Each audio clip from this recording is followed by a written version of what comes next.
दृश्य इतना शांत था कि पिन गिरने की आवाज भी सुनी जा सकती थी। सभी ने अपनी सांसें थाम ली, जैसे उन्हें कुछ अविश्वसनीय लगा हो। 4 राजा रैंक के विशेषज्ञों का एक पल में सफाया हो गया था। भयानक, यह वास्तव में भयानक था। केवल एक व्यक्ति अपना नाम बना सकता है। आप मजबूत हैं, लेकिन क्या आपको लगता है कि यह उपयोगी है? बस आप दोनों, हमारे साथ बराबरी करने के लिए आपको क्या योग्यताएं चाहिए? दूसरे लोग यक्षिवेन से चौंक सकते हैं, लेकिन वो नहीं।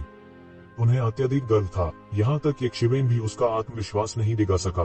2 लोग, मैं अकेला ही काफी हूँ, येज़िवेन ने कहा। जो भी आश्वस्त नहीं है वह नीचे आ सकता है। मैं देखना चाहता हूँ कि मानव कबीला हजारों कुलों की इस बैठक में भाग लेने के योग्य है या नहीं। यक्षिवेन ने हाइवुया को रूखी और बेरहमी से देखा। वह जिस व्यक्ति के बारे में बात कर रहा था वह हाइवुया था। क्या आप अभी भी स्थिति को नहीं समझते हैं? जब तक राजा ताइकांग वापस जीवन में नहीं आते हैं, आपके लिए हमारे साथ बराबरी पर रहने की योग्यता होना असंभव है। आपको भाग लेने की योग्यता प्रदान करना पहले से ही एक विशेष कृपा है। यह कहने की बात नहीं है कि आप अधिपतियों के साथ बराबरी पर रहना चाहते हैं। आपके पास क्या अधिकार है? हाइवुया ने हल्के से कहा। येज़िवेन की आंखों में तिरस्कार भरा हुआ था। हालांकि वह बहुत मजबूत था, चाहे वह कितना भी मजबूत क्यों न हो, वह केवल एक ही व्यक्ति था।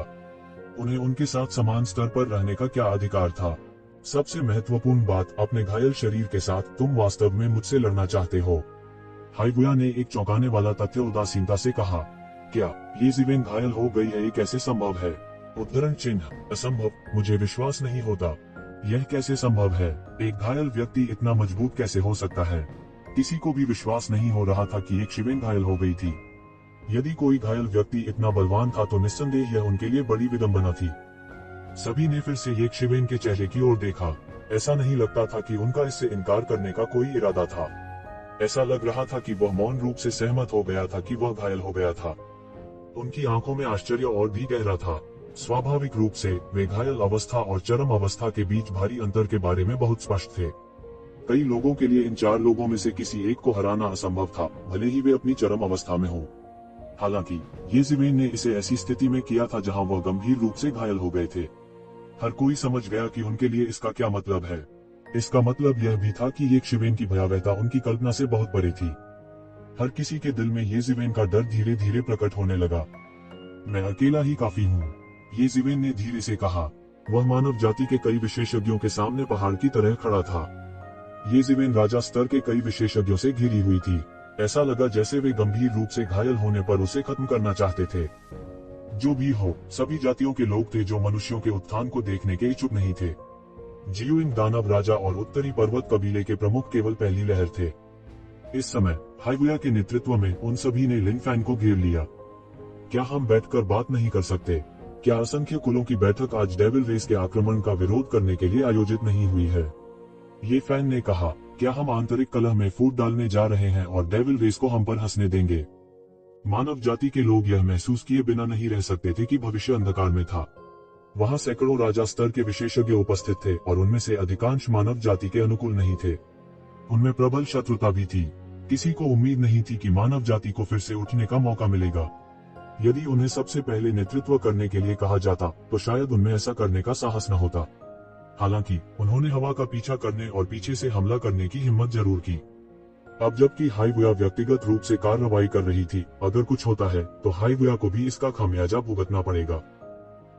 जैसा कि मैंने कहा, यह आपकी मानव जाति है जो स्थिति और ऐसी चीजों को प्राप्त करने की कोशिश कर रही है जो आपकी बिल्कुल भी नहीं है। हाइवुया ने एक कदम आगे बढ़ाया और उसके पैरों के नीचे धधकती हुई रोशनी फूट पड़ी, जो नीली लहरों के फटने में बदल गई। जब छोटे कुल बन गए हो तो छोटे कुल की स्मृति आनी चाहिए, समझे नहीं?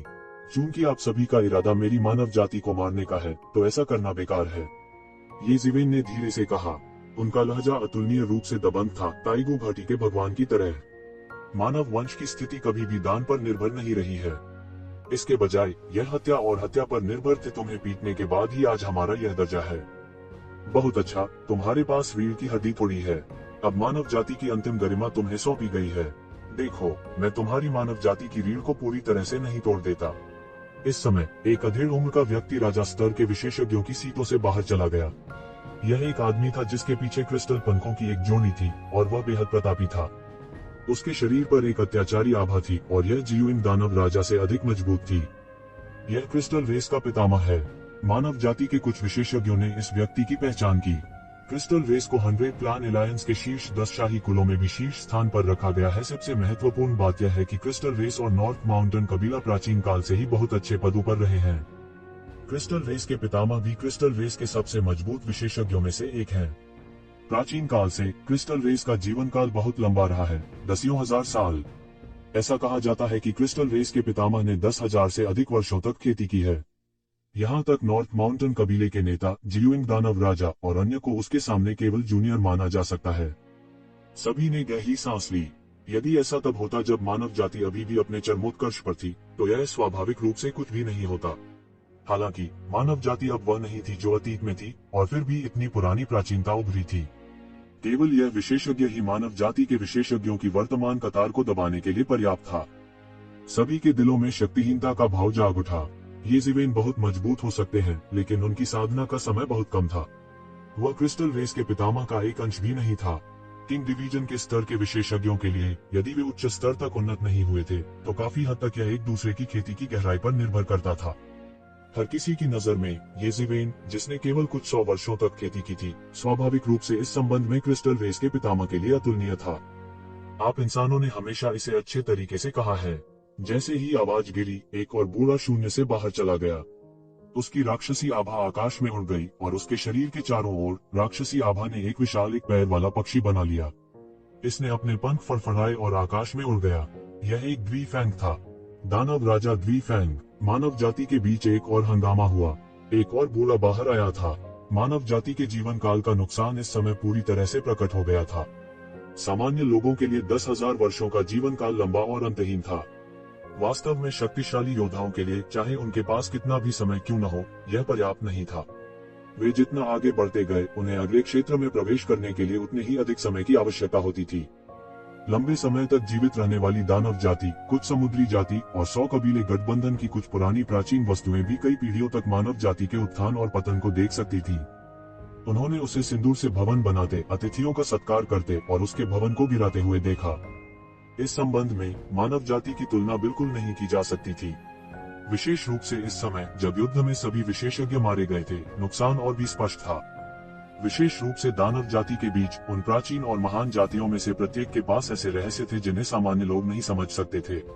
उनमें से द्विफैंग एक बहुत ही प्राचीन और शक्तिशाली जाति थी। वह जियुइंग के दानव राजा से अलग था। जियुइंग के दानव राजा ने अपने पिता को मार डाला और उस अवसर का फायदा उठाया जब जियुइंग के दानव राजा की पुरानी पीढ़ी का निधन हो गया था। जनजाति के बुजुर्गों का एक समूह भी मारा गया था।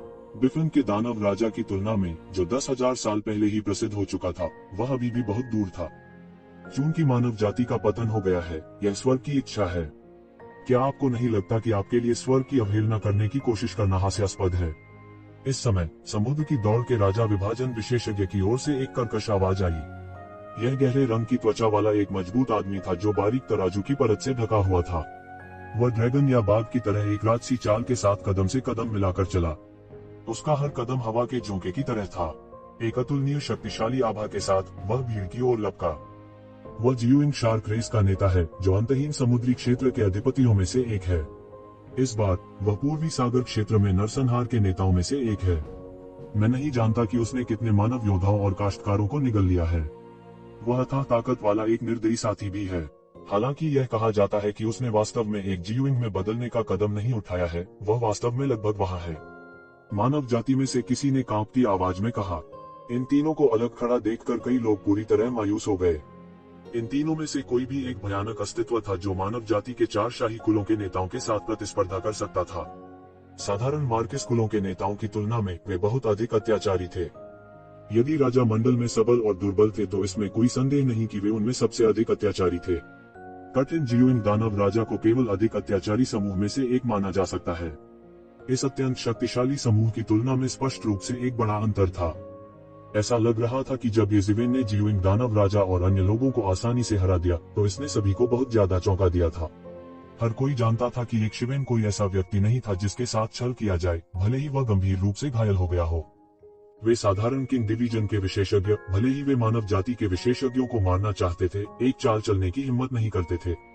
केवल इसलिए नहीं कि वे राजा ताइकान से डरते थे जो अभी तक प्रकट नहीं हुए थे, बल्कि सबसे महत्वपूर्ण बात यह थी कि अगर उन्होंने कोई चाल चली भी तो वे येज़िविन के विरोधी नहीं हो सकते थे।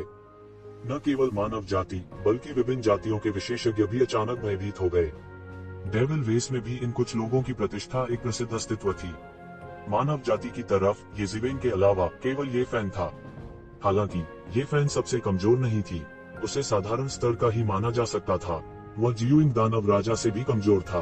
वह इन पुराने राक्षसों से कैसे मुकाबला कर सकता था जो पहले ही चोटी पर कदम रख चुके थे। येज़िविन चाहे कितना भी मजबूत क्यों न हो, क्या वह सिर्फ एक व्यक्ति नहीं था। हर कोई गहरी निराशा में था। अभी उजाड़ियों पर हावी 3 प्रमुख जातियों ने मानव जाति को मारने के लिए विशेषज्ञों को भेजा। यह बहुत स्पष्ट था कि वे मानव जाति को मारना चाहते थे। इन 3 विशेषज्ञों ने अभी तक एक कदम भी नहीं उठाया था।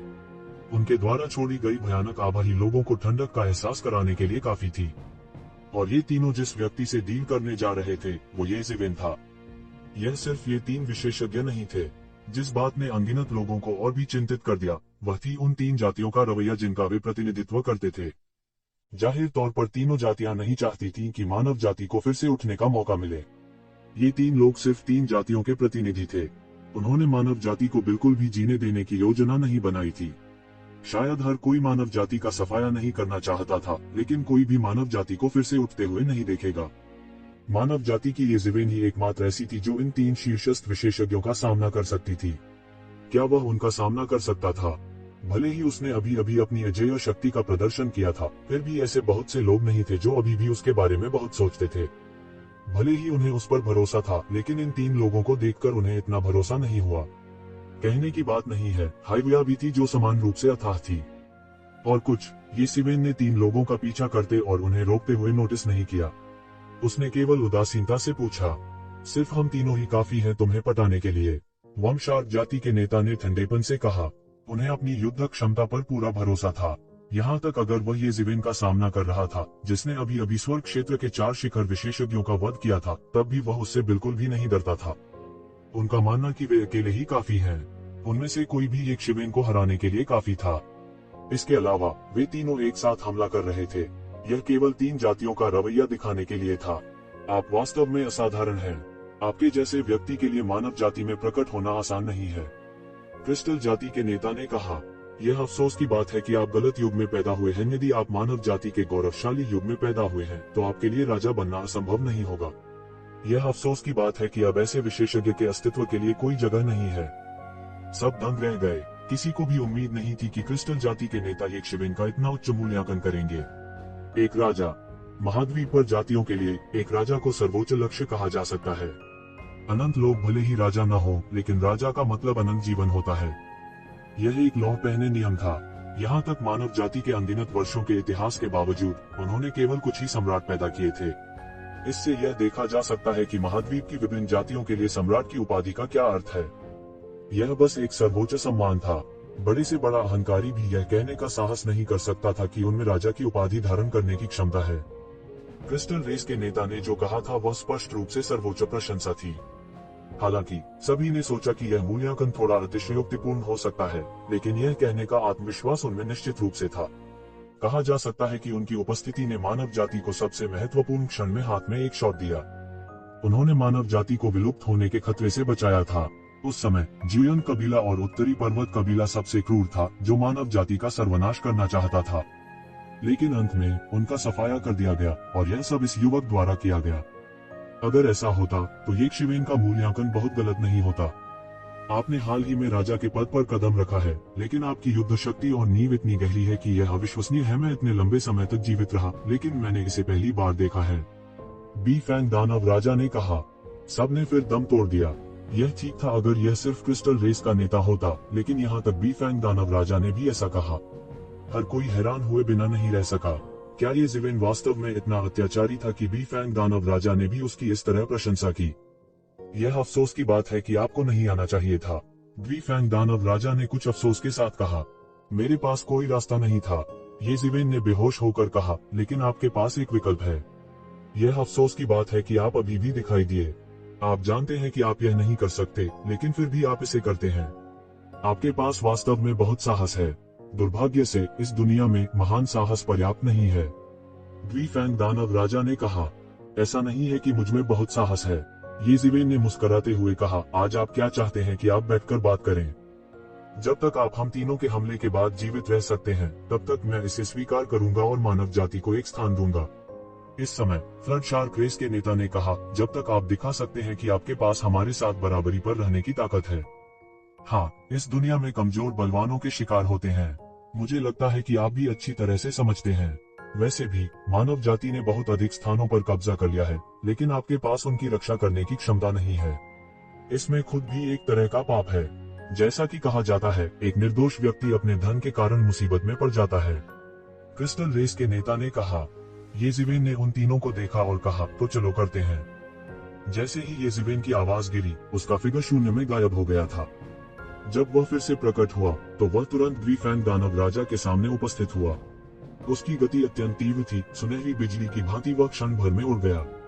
इतनी तेजी, ये शिवेन की गति से हर कोई हैरान था। यहाँ तक किंग डिवीजन के कई मास्टर्स भी ये शिवेन के फिगर को बिल्कुल भी नहीं पकड़ सके। क्या वह वास्तव में गंभीर रूप से घायल हो गया है? इतना भयानक क्यों लग रहा है? बहुत से लोगों के मन में अनंत शंकाएं थी। यहाँ तक मानव जाति के लोग भी वही थे। उन्हें विश्वास नहीं हुआ। क्या ऐसा लगता है कि वह गंभीर रूप से घायल है?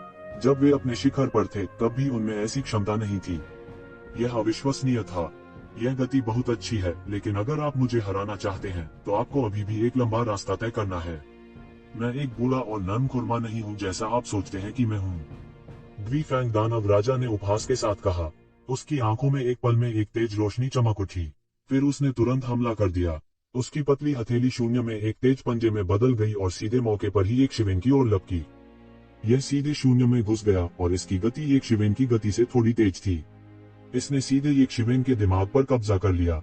स्विश! जब तेज पंजा ये जिवेन को पकड़ने वाला था, तो ये जिवेन की आकृति सीधे शून्य में गायब हो गई और प्रकाश की एक गेंद में बदल गई। उसका तेज पंजा सुनहरी रोशनी के इस गोले में घुस गया। यह लगभग ऐसा था जैसे किसी देवता की शक्ति उबल रही हो। यह बूढ़ा राजा वास्तव में भयानक था। भले ही वह बूढ़ा हो गया था, उसने अभी तक एंजल डे के स्टेज 5 में प्रवेश नहीं किया था। उसकी ताकत अब भी अपने चरम पर थी। वह जियोइंग कबीले के पुराने राजा से पूरी तरह से अलग था, जिसे जियोइंग दानव राजा ने मार डाला था। जब ये जिवेन फिर से दिखाई दिया, तो वह पहले ही द्विफैंग दानव राजा के पीछे आ गया था। उसकी आकृति टिमटिमाती थी और पहले ही शून्य में प्रवेश कर चुकी थी। ये जिवेन थोड़ा चौंक गई। निश्चित रूप से द्विफैंग दानव राजा स्पष्ट रूप से जियोइंग दानव राजा की तुलना में बहुत अधिक मजबूत था। दोनों बिल्कुल समान स्तर पर नहीं थे। यदि जियोइंग दानव राजा उसे अपनी पूरी ताकत का उपयोग करने के लिए पर्याप्त नहीं था, तो द्विफैंग दानव राजा वास्तव में उसके जीवन को खतरे में डाल सकता था। उसके पास भयानक शक्ति थी जिसने लोगों को अत्यंत भयभीत कर दिया था। बस यही रुक जाओ। जैसे ही ये जिवेन हमला जारी रखना चाहता था, अचानक उसके पीछे से क्रिस्टल कबीले के कुलपति की ठंडी आवाज आई। फिर ये शिवेन ने महसूस किया कि उसके पीछे से एक भयानक बुरी हवा आ रही है। लगभग बिना किसी हिचकिचाहट के उसके पीछे दानव पंखों की जोड़ी सीधे फैल गई और उसने अपनी रक्षा की। दान! एक जोर का धमाका हुआ और एक भयानक शक्ति ने ये शिवेन के शरीर पर बमबारी की। ये जिवेन, जो एक पल पहले भगवान की तरह थी, को उड़ते हुए भेजा गया। उसका खून और क्यूई उसके शरीर के अंदर गिर रहे थे और ऐसा लग रहा था कि वह किसी भी समय नियंत्रण खो सकता है और सीधे बाहर निकल सकता है। ये जिवेन अभी अपने होश में आया ही था कि उसने देखा कि एक विशाल मुट्ठी आसमान से नीचे उतर रही है, सीधे उसकी ओर उड़ रही है। ये शिवेन ने जल्दी से ब्लॉक करने के लिए अपने हाथ खड़े कर दिए। टकराना! एक जोरदार धमाके के साथ भयानक शक्ति ने वास्तव में उसे शून्य में कुछ कदम पीछे हिला दिया। उसकी आंखों में हल्का सा झटका लगा। जिस व्यक्ति ने अभी उस पर हमला किया वह जियो शार्क कबीले का कुलपति था। यह कहा गया था कि जियो शार्क कबीला जियो ड्रैगन का वंशज और गहरे समुद्र का अधिपति विशालकाय शार्क था। उनमें से किसी एक को अत्यधिक अत्याचारी कहा जा सकता है। इन दोनों के संयोजन का उल्लेख नहीं किया जा सकता है, इसलिए उसके भौतिक शरीर को अत्याचारी और भयानक कहा जा सकता है। भले ही वह लापरवाह था और उसे उड़ते हुए भेजा गया था, फिर भी वह विनिमय की शुरुआत में अपनी ताकत की पूरी सीमा देख पा रहा था। हालांकि वह लापरवाह था और उसे उड़ते हुए भेजा गया था, लेकिन वह कितना भी लापरवाह क्यों न हो, ऐसी क्षमता रखने वाले बहुत कम लोग थे। ये जिवेन के आश्चर्य के विपरीत जियो शार्क कबीले के कुलपति पूरी तरह से हैरान थे। वह अपनी ताकत के बारे में बहुत स्पष्ट थे। यहाँ तक अगर वह केवल अपने भौतिक शरीर के बल पर भरोसा करता, तो भी वह पहाड़ों को तोड़ सकता था। हालांकि उसके पास केवल जियो ड्रैगन और जायंट शार्क की रक्त रेखा थी, उसके बारे में सबसे अलग बात यह थी कि उसने असली ड्रैगन की रक्त रेखा को उत्तेजित किया था और यहाँ तक कि उसने अपना रंग बदलना भी शुरू कर दिया था। भविष्य में वह वास्तव में एक असली ड्रैगन में बदल सकता है, जैसे ड्रैगन के द्वार पर छलांग लगाने वाली काक, और इस दुनिया में सबसे महान प्राणियों में से एक बन जाती है। कोई फर्क नहीं पड़ता कि किस पहलू से, असली ड्रैगन की रक्त रेखा जियोशार्क कबीले की रक्त रेखा से कहीं अधिक अत्याचारी थी। उसने असली ड्रैगन की रक्त रेखा को उत्तेजित किया था, और अपनी गहरी साधना के अलावा उसने यह भी कहने का साहस किया कि वह उसी दायरे के एक असली ड्रैगन के खिलाफ लड़ने की हिम्मत भी करेगा। हालांकि उसे उम्मीद नहीं थी कि वो यक्षवेन को केवल कुछ कदम पीछे धकेल पाएगा। इसके अलावा यह चुपके से हमले की स्थिति में था, और उस स्थिति में भी जहां वह गंभीर रूप से घायल हो गया था। यह देखकर कि ये ज़िवेन तीनों के संयुक्त हमले के तहत एक मुश्किल स्थिति में थी, हाइवुया, जो मूल रूप से हमला करना चाहती थी, रुक गई। अपने अभिमान के साथ उसने ऐसा काम करने में तिरस्कार किया। बेशक सबसे महत्वपूर्ण बात यह थी कि येवुडी ने पहले ही अपने दिव्य विचारों का इस्तेमाल उस पर ताला लगाने के लिए कर लिया था। चेतावनी बहुत स्पष्ट थी। हालांकि वह येवुडी से नहीं डरता था। अगर वे वास्तव में लड़े तो परिणाम शायद थोड़े समय में निर्धारित नहीं होगा। उस स्थिति में समग्र स्थिति में कोई मदद नहीं होगी, इसलिए वह बाहर नहीं गए। दूसरों को शायद समझ में न आए, लेकिन वह स्पष्ट रूप से देख सकता था कि यक्षवेन को निश्चित रूप से गंभीर चोटें आई थीं। वह देखना चाहता था कि यक्षवेन गंभीर चोटों की स्थिति में कितने समय तक टिका रह सकता है, और क्या वह ऐसे ही बना रह सकता है। हाइवुया बड़े चाव से देख रहा था, लेकिन दूसरे विशेषज्ञ ठंडे पसीने में भीग गए थे। जिस क्षण से यक्षवेन ने अपनी चाल चली, पूरा युद्ध क्षेत्र पहले से ही अंतहीन जानलेवा इरादों से भर गया था। दोनों पक्ष पहले ही आकाश से लड़ चुके थे, और अनंत दिव्य किरणें लगातार शून्य में छप रही थी। विशेष रूप से मानव कबीले के लोग, जब उन्होंने युद्ध में 4 लोगों को देखा तो वे ठंडे पसीने में पूरी तरह से ढके हुए थे। ये ज़िवेन वास्तव में बहुत मजबूत था, लेकिन उसके लिए हजारों सैनिकों का विरोध करना असंभव था। बस इन 3 लोगों के हमलों ने ये ज़िवेन को पहले से ही मुश्किल स्थिति में डाल दिया था। वह वास्तव में अच्छा है। मानव वंश के बीच मुझे डर है कि वह एक अद्वितीय प्रतिभा है जो 10,000 वर्षों में केवल एक बार प्रकट होती है। अफसोस की बात है कि इस समय ऐसा चरित्र गिर गया है। हालांकि फिर भी यह आपकी कब्र बन जाएगी, बूढ़े दानव राजा बी फैंग ने ठंडेपन से कहा। उसने अचानक शून्य में एक चाल चली। उसका शरीर एक ठंडी रोशनी से चमक उठा और शून्य में एक विशाल क्रूर पक्षी में बदल गया। मजबूत पक्षी का पंजा शून्य से नीचे गिरा। इस पक्षी के पंजे ने सीधे हवा में शून्य को फाड़ दिया, और इसकी भयावहता को उजागर करते हुए आकाश से अराजकता फैल गई। यक्षवेन की गति बिल्कुल भी धीमी नहीं थी। उसने सीधे अपनी मुट्ठी को आगे की ओर उछाला और बिल्कुल भी हार न मानते हुए उस चिड़िया के पंजे से जमकर टकराया। डांग, धातु के टकराने की भारी आवाज जैसी तेज आवाज थी। यह अचानक हजारों मील तक हिल गया और ध्वनि तरंगे हलकों में बह गईं। क्योंकि बी फैंग के पास केवल एक पैर था, पूरे शरीर की सारी शक्ति इस पैर पर केंद्रित थी, और यह और भी भयानक लग रहा था। दोनों पक्षों की ताकत समान थी, और यक्षवेन ने बिल्कुल भी हार नहीं मानी। वह अत्यंत बलवान था। इस समय क्रिस्टल कबीले के कुलपति ने आखिरकार फिर से अपनी चाल चली। उसके पीछे स्फटिक पंखों का जोड़ा फड़फड़ाया और खालीपन में अनगिनत स्फटिक फैल गए। डोमेन तुरंत बह गया, जैसे कि वह दुनिया को क्रिस्टल की दुनिया में बदलना चाहता हो। इस अंतहीन क्रिस्टल में अचानक कई लंबी तलवारें दिखाई दी। ये तलवारें इसी क्रिस्टल से डाली गई थीं और अतुलनीय रूप से तेज थीं। वे तुरंत यक्षवेन की दिशा में बह गए। वे पेड़ की आत्माओं की तरह थे जो शून्य में घुस गए और यक्षवेन की दिशा में फिसल गए। उसकी चाल बहुत तेज थी। हालांकि वह पुराने दानव राजा बी फैंग की गति जितनी तेज नहीं थी, उसके हमलों की गति अभी भी उससे ऊपर थी। अनगिनत तलवारों ने यक्षवेन के शरीर पर बमबारी की। यक्षवेन ने भी रास्ता देने से इनकार कर दिया। उसके शरीर में अनगिनत तलवार आभा लगातार उगल रही थी, जो शून्य में लंबी तलवारों में संघनित हो रही थी और आगे बढ़ी। उसका पूरा शरीर एक हाथी की तरह था, जो उसकी रक्षा के लिए लगातार शक्तिशाली तलवार आभा उगल रहा था। डांग, डांग, डांग, जोर से टकराने की आवाजें लगातार आ रही थी और हर जगह चिंगारियां फूट रही थी। अनगिनत तलवार सिद्धांत टकराए, मानो वे तलवार सिद्धांतों की एक दूसरे की समझ के साथ प्रतिस्पर्धा कर रहे हों। इसने वास्तव में क्रिस्टल कबीले के संरक्षक के हमले को रोक दिया। और इस समय दूसरी तरफ वाइरम शार्क कबीले का प्रमुख हवा और लहरों पर सवार होकर पहले ही आ चुका था। उसने आकाश को ढंकने वाली विशाल लहरों पर कदम रखा और यक्षवेन की ओर झपटा। उसने मुक्का मारा, जिससे एक विशाल जलप्रपात बना जिसने आकाश को हिला दिया। इस समय यक्षवेन बिल्कुल भी नहीं डरी और वह सीधे चिल्लाई, चलो। उसने अपनी मुट्ठी भींच ली और उसने वास्तव में अन्य 2 को छोड़ दिया और ड्रैगन शार्क कबीले के कुलपति का पीछा किया। उसकी मुट्ठी 2 विशाल ब्रह्मांडों की तरह थी और उनमें अनगिनत तारे पैदा हो रहे थे और उनमें नष्ट हो रहे थे। उनकी लड़ने की शैली बहुत दबंग थी और यह बस एक लड़ाई शैली थी जहां एक मरेगा या दूसरा मरेगा। यह पहली छाप से पूरी तरह से अलग था जो हर किसी के पास था, और यह उसके दुबले फिगर से भी पूरी तरह से अलग था। यह बिल्कुल मानव आकार के टायरानोसोरस जैसा था। हर कोई चिल्लाया। ये ज़िवेन की मुट्ठी की गति बहुत चकाचौंध थी और ऐसा लग रहा था जैसे यह एक पल में आकाश में घुस गया हो। टकराना। अंत में ये ज़िवेन की मुट्ठी ड्रैगन शार्क कबीले के कुलपति की मुट्ठी से जमकर टकराए। दो विशेषज्ञ जो शारीरिक शक्ति में भी अच्छे थे, अंत में भयंकर रूप से टकरा गए। थम थम थम। दोनों पक्ष कुछ कदम पीछे हट गए और विजेता का निर्धारण करना वास्तव में कठिन था। हालांकि ड्रैगन शार्क कबीले के कुलपति के विपरीत, ड्रैगन शार्क कबीले के कुलपति ने केवल कुछ कदम पीछे ले लिए और फिर उसने पूरी तरह से अपने शरीर पर नियंत्रण हासिल कर लिया, जबकि ये ज़िवेन का शरीर लगातार शून्य में लहरा रहा था। खास बात यह है कि उसके मुंह के कोने पर खून के निशान थे। उसने वास्तव में खून की उल्टी की। यह उसके मुंह के कोने से नीचे बहता था और तुरंत उसकी त्वचा द्वारा अवशोषित कर लिया जाता था। हर कोई हैरान रह गया। यह स्पष्ट रूप से एक ड्रॉ था, लेकिन परिणाम यह था कि एक शिवेन को खून की उल्टी हुई। इस समय कई लोगों को याद था कि हाई वुया ने पहले कहा था कि एक शिवेन पहले से ही गंभीर रूप से घायल थी। बात बस इतनी थी कि जब सभी ने अभी अभी ये ज़िवेन के दिव्य और अजेय रूप को देखा तो उन्हें विश्वास नहीं हुआ। हालांकि इस समय वे सभी इसे मानते थे। अगर ये ज़िवेन गंभीर रूप से घायल नहीं होती तो वह ड्रॉ में कैसे चोटिल हो सकती थी। लेकिन फिर भी इन दोनों की ताकत से हर कोई हैरान रह गया। हर कोई जानता था कि ड्रैगन शार्क कबीले के कुलपति की ताकत अत्याचारी थी और यह कहा जा सकता है कि वह पूरे प्राचीन जंगल को देखता था। हालांकि ये ज़िवेन उसके साथ इस हद तक लड़ने में सक्षम थी।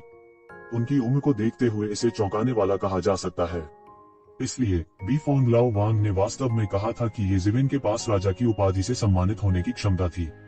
अगर उसे बढ़ने दिया जाता तो यह असंभव नहीं था। हुश। और जब हर कोई अभी भी सदमे में था, क्रिस्टल रेस पैट्रियार्क का हमला पहले ही आ चुका था। एक पल में एक शिवेन के सामने एक स्फटिक की लंबी तलवार दिखाई दी और तेज तलवार की रोशनी ने सीधे एक शिवेन के बालों को उड़ा दिया, जिससे वह झड़ गए। इसके तुरंत बाद क्रिस्टल रेस का नेता शून्य से उभरा। इतनी तेजी। हालांकि बी फोंग लाओ वांग की गति सबसे अच्छी थी, लेकिन क्रिस्टल रेस पैट्रियार्क की हमले की गति से तेज कोई नहीं था। ऐसी स्थिति में जहां हर कोई सदमे में था और ध्यान नहीं दिया, वह पहले ही हमला कर चुका था।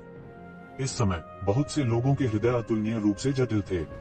हालांकि वे ये ज़िवेन को 3 के खिलाफ एक लड़ते हुए देखना चाहते थे और प्राचीन जंगल में उठना चाहते थे, उसी समय कई विदेशी जातियां भी मानव जाति को फिर से उठने का अवसर नहीं देखना चाहती थी। ऐसी पूरी तरह से जटिल भावनाओं के साथ हर कोई जोर से चिल्लाया। जब यह लंबी तलवार ये ज़िवेन के सिर में घुसने ही वाली थी, उन्होंने देखा कि ये ज़िवेन ने सीधे अपना हाथ उठाया और सीधे अपनी हथेली से भेदी लंबी तलवार से मिल गई। बजना। धातु के टकराने की आवाज के साथ क्रिस्टल लॉन्गस्वॉर्ड 3 इंच से भी कम दूरी पर तुरंत एक ज़िवेन के सामने दिखाई दिया। यह कहा जा सकता था कि 1 सेकंड में ही एक ज़िवेन का सिर फट जाएगा। अनगिनत कानून एक हिंसक हवा में बदल गए जो बह गए, लेकिन यह अभी भी ये ज़िवेन की हथेली से पूरी तरह से अवरुद्ध था। उसके आगे बढ़ने का कोई रास्ता नहीं था। दरार दरार दरार। एक कुरकुरी ध्वनि के साथ सभी की हैरान आंखों के सामने क्रिस्टल लॉन्गस्वॉर्ड वास्तव में चकनाचूर हो गया। क्रिस्टल रेस पैट्रियार्क की आंखों में अतुलनीय खौफ था। उनका क्रिस्टल लॉन्गस्वॉर्ड क्रिस्टल रेस की जादुई शक्ति द्वारा बनाया गया था और यह क्रिस्टल रेस की एक अनूठी क्षमता थी। हालांकि यह क्रिस्टल रेस की जादुई शक्ति से बना था, वास्तव में यह उन दिव्य हथियारों से कम नहीं था। अंत में यह उसके सामने पूरी तरह से ढह गया था। ये ज़िवेन का भौतिक शरीर वास्तव में अत्याचारी और भयानक था। यहाँ तक वाइरम शार्क कबीले का मुखिया भी इसका सामना करने की हिम्मत नहीं करेगा। हालांकि उसकी ताकत भी अत्याचारी थी और वह अराजकता को एक ही मौके से अलग कर सकता था। यह जरूरी नहीं था कि शक्तिशाली ताकत और अद्वितीय रक्षा एक साथ दिखाई दे। कौन जानता था कि यह वास्तव में एक शिवेन के शरीर पर प्रकट होगा। बजना। ये ज़िवेन ने अपने बाएं हाथ से शून्य को पकड़ लिया और तलवार की ऊर्जा की एक अंतहीन मात्रा ने आध्यात्मिक ऊर्जा के साथ मिश्रित होकर उसके हाथ में आकार ले लिया। यह एक लंबी तलवार में संघनित हो गया और यह लंबी तलवार उसके हाथ में एक आश्चर्यजनक तलवार प्रकाश में फट गई। फिर उसने उसे बिजली की गति से क्रिस्टल रेस के पैट्रियार्क की ओर उछाला। इस समय क्रिस्टल रेस पैट्रियार्क ने इसे सीधे तौर पर नहीं लिया। वह ये ज़िवेन की तरह नहीं था, जिसके पास एक अत्याचारी और अजेय भौतिक शरीर था।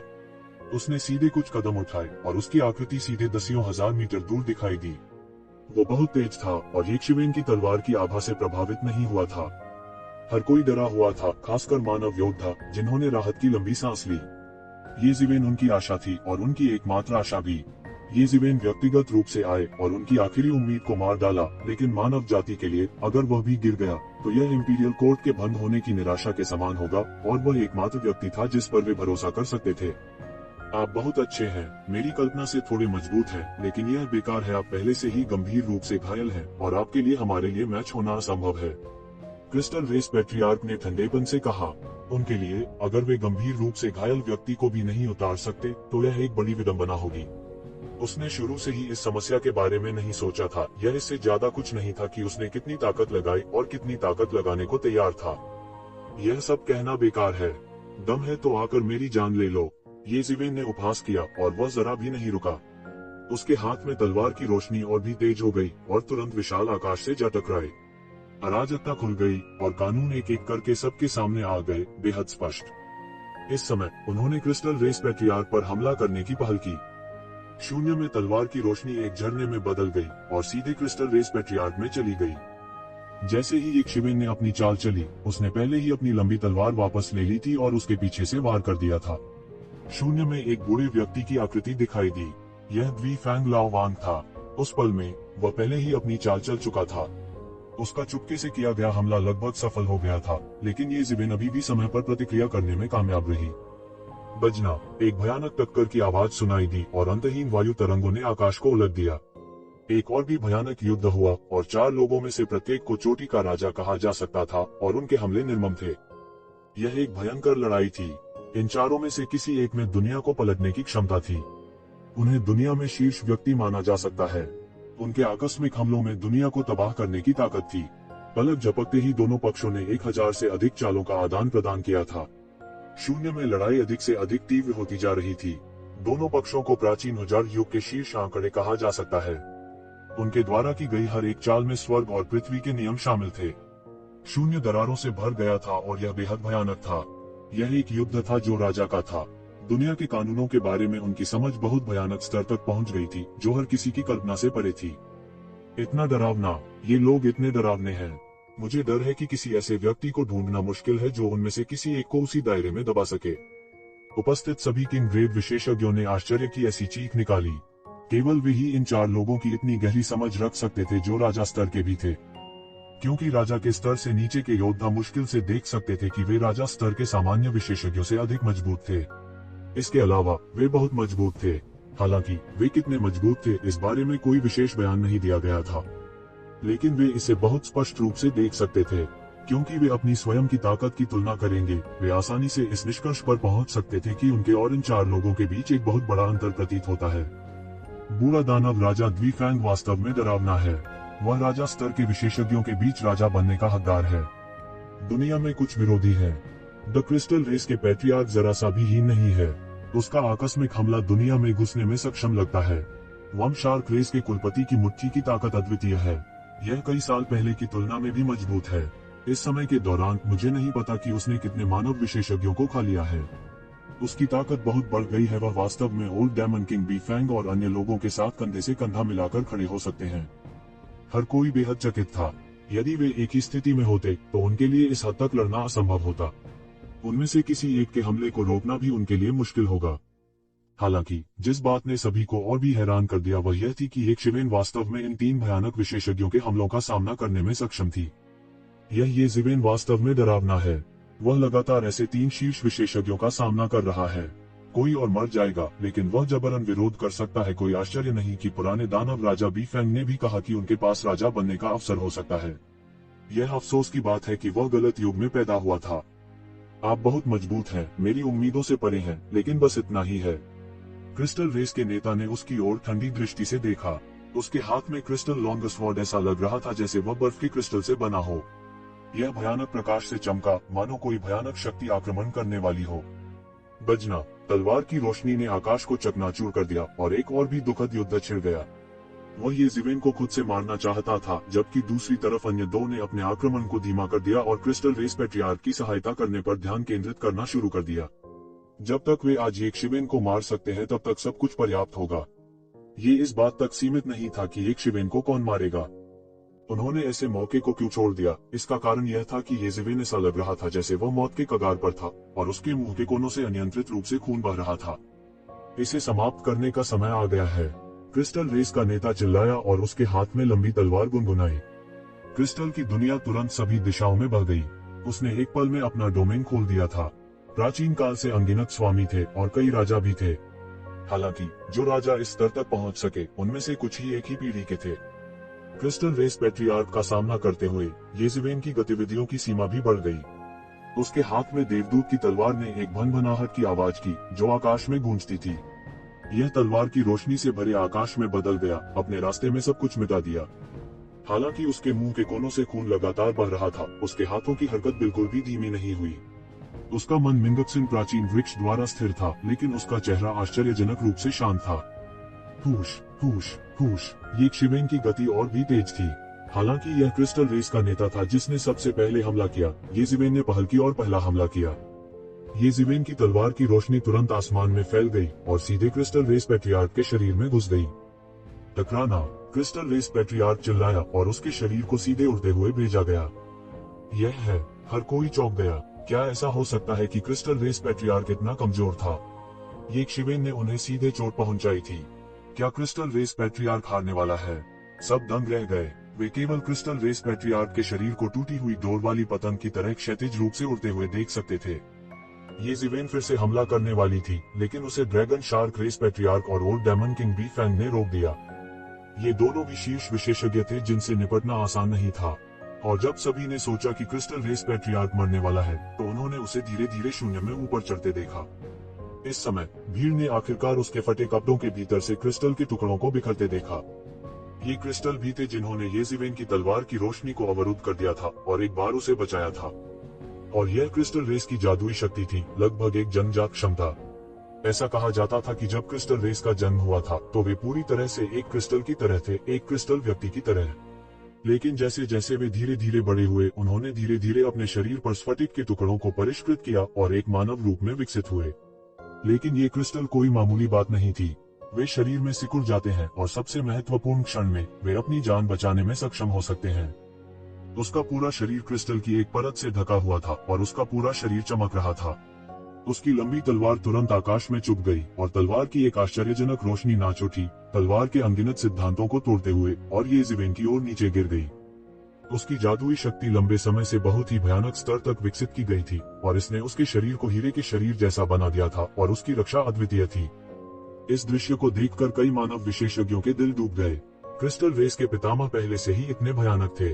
उसके खिलाफ लड़ना बहुत मुश्किल होगा, लेकिन फिर भी उसके पास इतना भयानक भौतिक शरीर था। क्या इसका मतलब यह नहीं था कि अब और लड़ने की जरूरत नहीं थी? वे उसे बिल्कुल भी नहीं हरा सके। येज़ेबेल की अभिव्यक्ति जरा भी नहीं बदली, लेकिन उसके मुंह के कोने से अधिक रक्त प्रवाह हो रहा था, जैसे कि यह संकेत दे रहा था कि उसकी चोट अधिक से अधिक गंभीर हो रही थी। इन तीन लोगों में से किसी एक को एक दुर्जय विरोधी कहा जा सकता है, और वे तीनों एक साथ एक देवता के रूप में भयानक हो सकते हैं। येज़ेबेल का अब तक बने रहना हर किसी की कल्पना से परे था।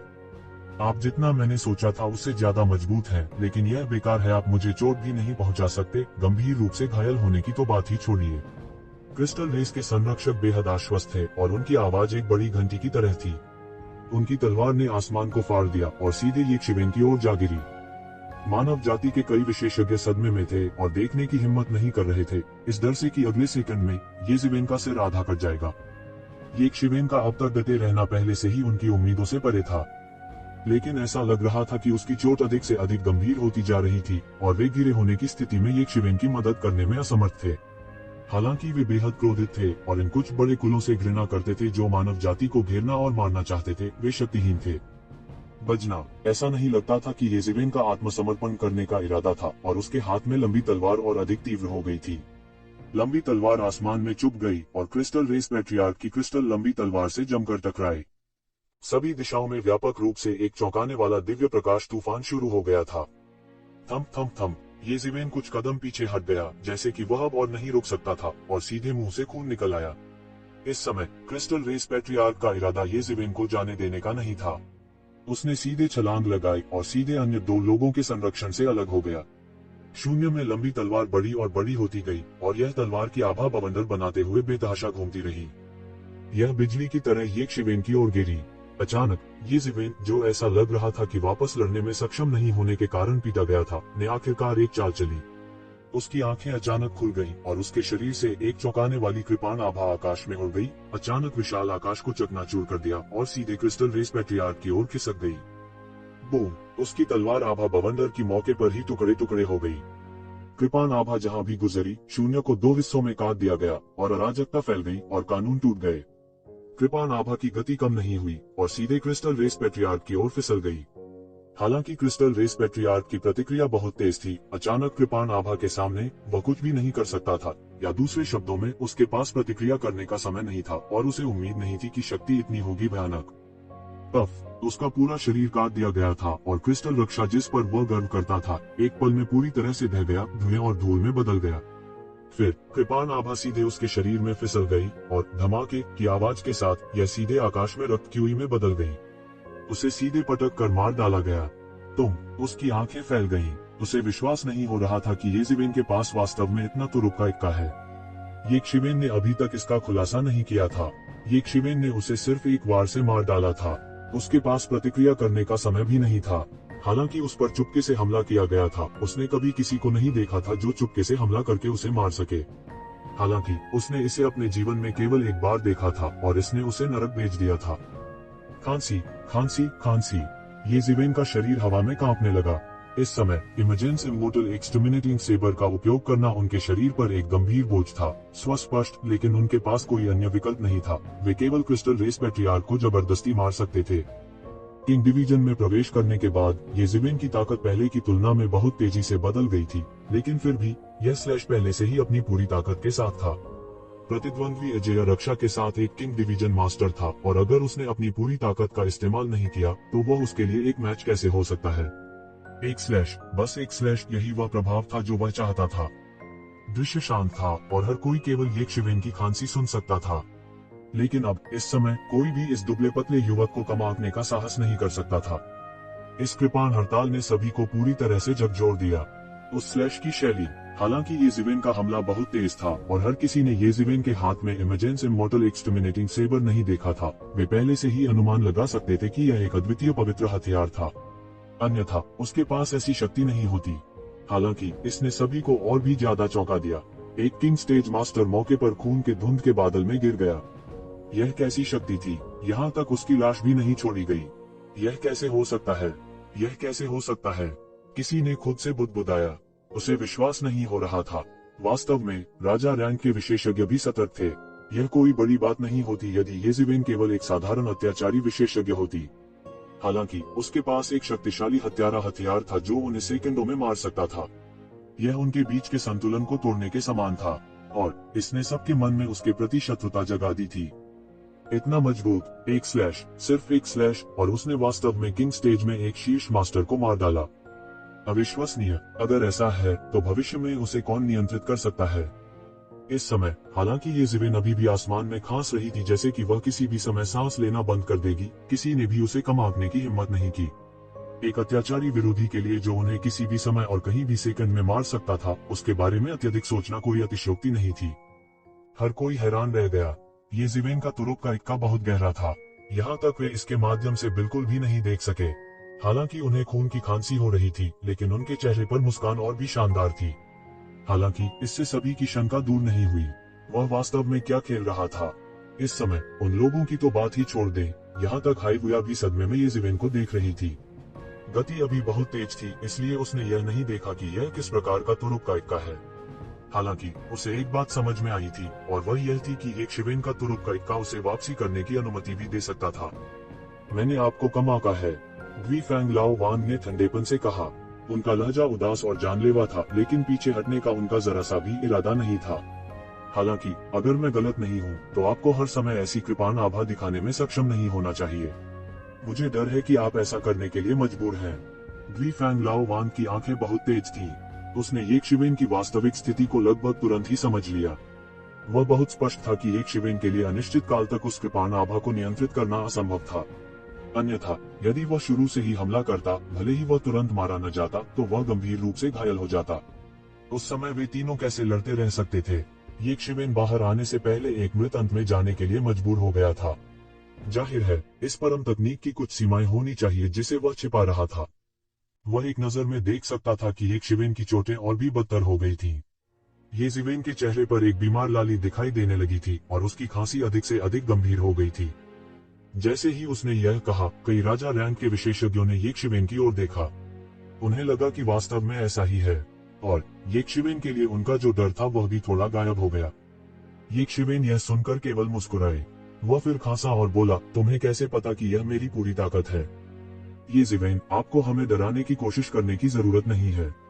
यह बेकार है। यदि आप अभी भी कृपाण चमका सकते हैं तो आगे बढ़ें और कोशिश करें। वंशाक कबीले के कुलपति ने आत्मविश्वास से कहा। यह ऐसा था जैसे उसे यकीन था कि येक्षिवेन निश्चित रूप से उस तरह की कृपाण तकनीक को जारी नहीं रखेगी। येज़िवेन मुस्कुराए और अपने मुंह के कोने से खून पोंछ दिया। फिर उसने धीरे से उन दोनों को देखा। वह कदम दर कदम आगे बढ़ा। उनका शिष्ट व्यवहार अभी भी वैसा ही था। ऐसा लग रहा था जैसे हवा के झोंके से उसे उड़ा कर ले जाया जा सकता है। हालांकि उन्होंने शून्य में एक राजसी पहाड़ जैसी अनुभूति दी। विभिन्न कुलों के ये राजा स्तर के विशेषज्ञ दंग रह गए। शायद वे इस दृश्य को जीवन भर नहीं भूल पाएंगे। ये फैन ने येज़िवेन को चिंतित रूप से देखा। ऐसा लगता है कि येज़िवेन निश्चित रूप से सुरक्षित नहीं थी। यह भी कहा जा सकता है कि वह गंभीर रूप से घायल हो गया था। वह सोच भी नहीं सकता था कि वह कितने समय तक टिका रह सकता है। दूर से देखने पर वह मौत के कगार पर लग रहा था। मैं देखना चाहता हूं कि आप जैसा मरने वाला व्यक्ति कब तक टिक सकता है, हाइवुया ने इस समय जमकर कहा। येज़िवेन ने हाइवुया को देखा और मुस्कुराते हुए कहा, अगर तुम जानना चाहते हो तो मेरे पास आओ। यह बिल्कुल सही है। मैं एक बार में तुम सबकी देखभाल कर सकता हूँ। मैंने अपने जीवन में ड्रैगन का सिर काटा है और फीनिक्स का वध किया है, लेकिन मैंने कभी भी परमेश्वर के सच्चे पुत्र का सिर नहीं काटा है। मैं देखना चाहता हूँ कि परमेश्वर का सच्चा पुत्र कितना शक्तिशाली है। तुम, हाइवुया गुस्से में आ गई। वह एक देवता का पुत्र था, इसलिए उसके जन्म के समय से ही उसे कई लोगों द्वारा संरक्षित किया गया था। यहाँ तक कि राजा स्तर के विशेषज्ञों को भी उसके साथ समान व्यवहार करना पड़ता था। हालांकि येक्षिवेन ने यह कहने का साहस किया था कि वह एक देवता के पुत्र को मारना चाहता था। यह केवल उनकी गरिमा के लिए एक उकसावा था। हालांकि यह अंत है। इस समय बीफोंग लाओ वांग ने उपहास किया और तुरंत येज़िवेन की ओर हमला कर दिया। क्षण भर में शून्य में एक विशाल पक्षी प्रकट हुआ। यह लगातार शून्य में चिल्लाया। फिर यह प्रकाश की एक गेंद में बदल गया और सीधे येक्षिवेन की ओर चला गया। बीफोंग लाओ वांग की ताकत अतुलनीय रूप से अधिक थी। उसकी गति बहुत तेज थी। बिजली के झटके की तरह वह अपने रास्ते में सब कुछ बहा ले गया और एक पल में आ गया। उसके पक्षी के एक पंजों ने तुरंत येक्षिवेन के सिर को कुचलने का इरादा रखते हुए उसका सिर पकड़ लिया। उनके परिवार की शारीरिक तकनीक निस्संदेह बहुत अत्याचारी थी। यहाँ तक येज़िवेन को भी इसका एहसास हो गया था। यह एक भयंकर पक्षी की तरह था जो अपने पिंजरे से भाग गया था, निषेध से मुक्त हो गया और बाहर निकल गया। यह अजेय था। और इस समय येज़िवेन, जो आकाश में बीमार लग रहा था जैसे कि वह किसी भी समय मर सकता है, अंत में चला गया। अपने शरीर पर लगी चोटों की परवाह किए बिना उसने आसमान की ओर देखा और एक लंबी दहाड़ निकाली। उसके हाथ से तलवार की चमक छिटक कर सभी दिशाओं को दबाते हुए तुरंत पक्षी के पंजे की ओर चली गई। बजना, इससे पहले कि पक्षी उसके सिर को कुचल पाता, येज़िवेन आखिरकार पक्षी के पंजे को पकड़ने में कामयाब हो गया और सीधे अपनी तलवार से काट दिया। थम थम थम, ताकत की ऐसी होड़ में वह फिर पीछे छूट गया लगता था। वह सीधे कई कदम पीछे हट गया और लगातार खून की खांसी हुई। उसका हरा खून आसमान में बिखर गया। इस समय लोगों को अंततः विश्वास हो गया कि वह अब गंभीर रूप से घायल हो गया है। उसकी युद्धक शक्ति उसकी चरम स्थिति से तुलनीय होने से बहुत दूर थी। हालांकि इसने अधिक लोगों को अटकलें लगाने का कारण भी बनाया। फिर भी वह पहले से ही इतना शक्तिशाली है। अगर उसे ठीक होने दिया गया तो उसकी युद्धक शक्ति भी शायद चौंकाने वाली अत्याचारी होगी। यहाँ तक कि कुछ लोग भी उसके लिए मैच नहीं हो सकते हैं। यह सही है। यह बहुत भयानक है। मैं सोच भी नहीं सकता कि किसी का भौतिक शरीर वास्तव में इस हद तक अत्याचारी हो सकता है। बहुत से लोग येक्षिवेन की ताकत से हैरान थे। तस्क तस्क, तुम फिर से क्यों नहीं प्रहार करते? तुम फिर से प्रहार क्यों नहीं करते?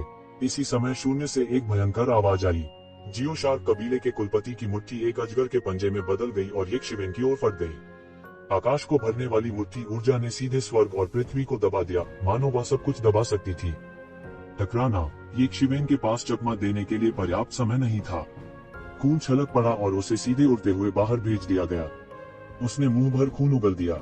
हांगजोंग राजा स्तर का एक मास्टर था, इसलिए कोई भी कल्पना कर सकता है कि उसके द्वारा हमला किया जाना कितना भयानक था। वो भी अभी अभी येक्षिवेन से डरा हुआ था। अब उसके मन में क्रोध उमड़ आया। तो ज़िवेन ने वास्तव में उसे इस तरह डराने की हिम्मत की। दोनों पक्षों के बीच आदान प्रदान की गति बहुत तेज थी। लगभग एक ही पल में सभी ने येक्षिवेन को उड़ते हुए देखा। विशेष रूप से मानव जाति के लोग पूरी तरह से हैरान और चिंतित थे। वह जबरदस्ती दंडात्मक अभियान पर ऐसी स्थिति में चला गया जहां वह गंभीर रूप से घायल हो गया था। अब उसका शरीर अंततः इसे और सहन नहीं कर सका। जियो शार्क कबीले के कुलपति की मुट्ठी की शक्ति जो एक तारे को चकनाचूर कर सकती थी, येज़िवेन के शरीर में पूरी तरह से भर दी गई थी। आप फिर से स्लैश क्यों नहीं करते? इस समय जियो शार्क कबीले के कुलपति गुस्से में थे। भले ही वह हजारों मील दूर था, फिर भी उसके शरीर पर शत्रुता को महसूस किया जा सकता था। उसकी मुट्ठी ने तूफानी लहरों को उड़ा दिया। यह सरल और जोरदार था। यह ऐसा था जैसे पूरा समुद्र अचानक ही ऊपर आ गया हो और यह येज़िवेन की ओर झपटा जो उड़ गया था। पहाड़ उठाने की ताकत और दुनिया जीतने की आभा। हर कोई हैरान था और उसे विश्वास नहीं हो रहा था। हालांकि इस समय कोई दूसरा रास्ता नहीं था। येज़िवेन इस समय ये फैन चिंतित था। उसने जल्दी से एक कदम आगे बढ़ाया और येज़िवेन को बचाने के लिए आगे बढ़ना चाहता था। अंत में वह हाइविया की आभा से मजबूती से दबा हुआ था। वह बिल्कुल भी आगे नहीं बढ़ सका। हटो मत, शो अभी शुरू हुआ है। तुम इतने चिंतित क्यों हो? उनकी आवाज में थोड़ा उपहास था। जाहिर है उसने येज़िवेन को बिल्कुल भी गंभीरता से नहीं लिया। इसके विपरीत वह संतुष्ट था क्योंकि उसने येज़िवेन को एक जार में कछुए के रूप में देखा था। फिर जैसा आप चाहते हैं मैं करूंगा। एक और स्लैश। इस तरह के उन्मादी दमन के तहत येज़िवेन आखिरकार अपने शरीर से बाहर निकल आया। उसके शरीर से प्रकाश की अंतहीन किरणें फूट पड़ी और आसपास का लिंकी तुरंत अवशोषित हो गया, एक खाली क्षेत्र में बदल गया। और ये लिंकी शून्य में डाउकी में बदल गया और लगातार हवा में घनीभूत हो गया। यह इमेजेंस इमोर्टल एक्सटर्मिनेटिंग सेबर था। धिक्कार है, यह फिर से कृपाण है। हालांकि यह मत सोचो कि मैं उसकी तरह तैयार नहीं होऊंगा। इस समय विरम शार्क कबीले के प्रमुख ने तुरंत प्रतिक्रिया व्यक्त की। वास्तव में जब से येज़िवेन ने इमेजेंस इमोर्टल एक्सटर्मिनेटिंग सेबर का उपयोग किया था, वह पहले से ही बहुत येज़िवेन के खिलाफ सतर्क। उसने येज़िवेन की उन्नति के स्तर को उच्चतम स्तर तक बढ़ा दिया था। यहाँ तक जब वो येज़िवेन को इस तरह जबरदस्ती मार रहा था, तब भी उसके पास कुछ तरकीबें थी। उसके बड़े पंजों पर अचानक से 5 विशाल नुकीले पंजों ने कब्जा कर लिया। यह वह हथियार था जिसे उन्होंने परिवर्तन के समय पीछे छोड़ दिया था। उसे दूसरों पर बिल्कुल भी निर्भर रहने की आवश्यकता नहीं थी। खालीपन को चीरने के लिए बस एक पंजा ही काफी था। हालांकि यह बेकार था।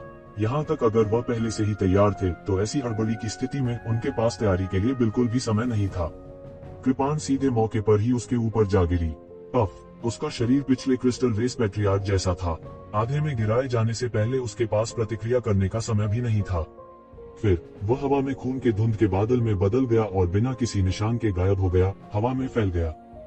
येज़िवेन शून्य में खड़ा था और उसका हरा वस्त्र तेज हवा में लहरा रहा था। खून के छींटे हवा में फैल गए और उसके मुंह से बेकाबू होकर खून बहने लगा।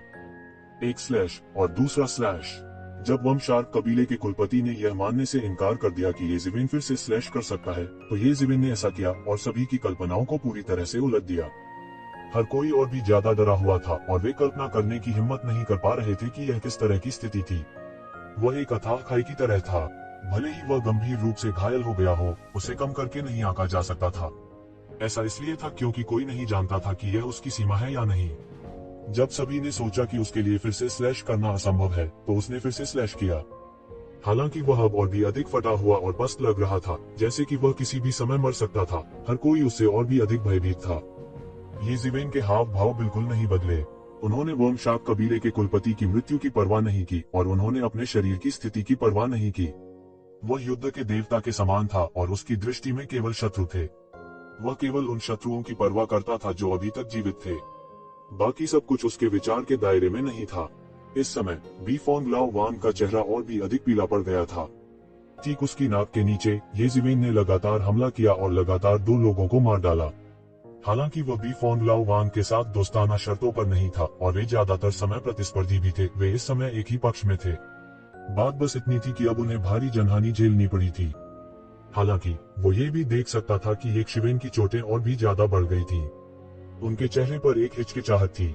वह नहीं जानता था कि उसे जारी रखना चाहिए या नहीं। इस समय येज़िवेन गंभीर रूप से घायल हो गई थी। तार्किक रूप से अगर वह उसे मारना चाहता था तो यह सबसे अच्छा मौका था। अगर ऐसा मौका चूक गया तो पता नहीं दूसरा कब मिलेगा। हालांकि येज़िवेन ने 2 विशेषज्ञों के सिर काट दिए थे जो लगातार उसका मुकाबला कर सकते थे। इससे उन्हें काफी धक्का लगा था। येज़िवेन की नींव उसकी कल्पना से कहीं अधिक गहरी हो सकती है। उसे यकीन नहीं था कि येज़िवेन पहले ही अपनी सीमा तक पहुंच चुका है।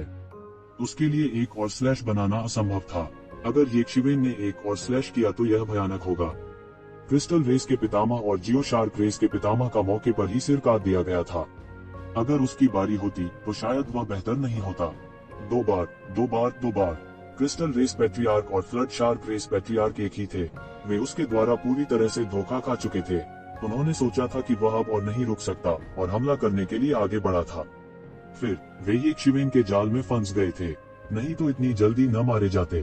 अंत में उसने येक शिवेन को बहुत कम आंका था, इसी वजह से उसने आज अपनी जान दे दी थी। आप किसका इंतजार कर रहे हैं? क्या आप देख नहीं सकते? वह ठीक हो रहा है। यदि वह ठीक हो गया तो आप क्या करने जा रहे हैं? आपने पहले ही उसे इस हद तक नाराज कर दिया है। मुझे मत बताओ कि तुम दयालु बनना चाहते हो। समय हाइवुया ने देखा कि बी फोंग लाओ वांग हिल गया था और वह जोर से चिल्लाए बिना नहीं रह सका। इस समय वह चाहता था कि वह व्यक्तिगत रूप से कार्रवाई कर सके। उसके पास कुछ दिव्य उपकरण थे और उसे विश्वास था कि वह ये जिवेन की तलवार को रोक सकता है। जब तक वो ये जिवेन के आश्चर्यजनक ब्लेड को रोक सकता है, वो कुछ भी नहीं होगा। वह सिर्फ एक बीमार व्यक्ति था जो कभी भी मर सकता था। हालांकि उसे येवुडी द्वारा देखा जा रहा था, इसलिए वह बिल्कुल भी हस्तक्षेप नहीं कर सकता था। वह केवल यह आशा कर सकता था कि बूढ़ा राजा बी फोंग येक शिवेन को मार सकता है। उसने अपने दिल की गहराई से येक शिवेन को देखा। उसने महसूस किया कि येक शिवेन उसके साथ प्रतिस्पर्धा करने के लिए बिल्कुल भी योग्य नहीं थी। पुराने राजा बी फैंग को याद दिलाया गया। ऐसा लग रहा था कि ये जिवेन वास्तव में लगातार ठीक होने का अवसर ले रहा था और ऐसे संकेत थे कि वह धीरे धीरे बेहतर हो रहा था। बूढ़ा राजा बी फैंग तुरंत चिंतित हो गया। वर्तमान येक शिवेन पहले से ही बहुत भयानक थी। अगर उसे ठीक होने दिया जाता तो क्या कोई उसे रोक पाता? आप ठीक होना चाहते हैं? बिल्कुल नहीं, वह तुरंत चिल्लाया। फिर एक बहुत बड़ा पक्षी का पंजा तुरंत येक शिवेन की ओर लपका। यह बहुत तेज था, बिजली के बोल्ट की तरह। तो क्या हुआ अगर आपके पास वह ब्लेड ऊर्जा है? ये किसी काम का नहीं। मैं तुम्हारी चाल में नहीं फंसूंगा। बोलते ही वह आगे बढ़ गया। पहले की तरह येक शिवेन चकमा देने में असमर्थ लग रहा था और उसे तुरंत पंजे से उड़ा दिया गया। उसके नुकीले पंजों ने सीधे ये जिवेन के शरीर पर 5 विशाल खूनी खांचे खोद दिए। खून लगातार बहता रहा। हर कोई बेहद हैरान था। इतने लंबे समय के बाद ऐसा लगा कि यह पहला व्यक्ति था जो एक वन के शरीर को घायल कर सकता था, न कि केवल अपनी आंतरिक चोटों को उधार लेकर। हालांकि ओल्ड किंग बी फैंग हैरान रह गए। यदि यह एक सामान्य व्यक्ति होता तो उसका शरीर पहले ही अपने पंजों से फट चुका होता, केवल 5 खूनी खांचे छोड़कर। इससे यह देखा जा सकता था कि येक शिवेन का शरीर कितना अद्भुत था। मैं देखना चाहता हूं कि आप प्राकृतिक आदेश को कैसे टाल सकते हैं। उन्होंने फिर से सीधा हमला किया। उसकी जानलेवा आभा ने आकाश को भर दिया और यहाँ तक कि आकाश भी हिल रहा था।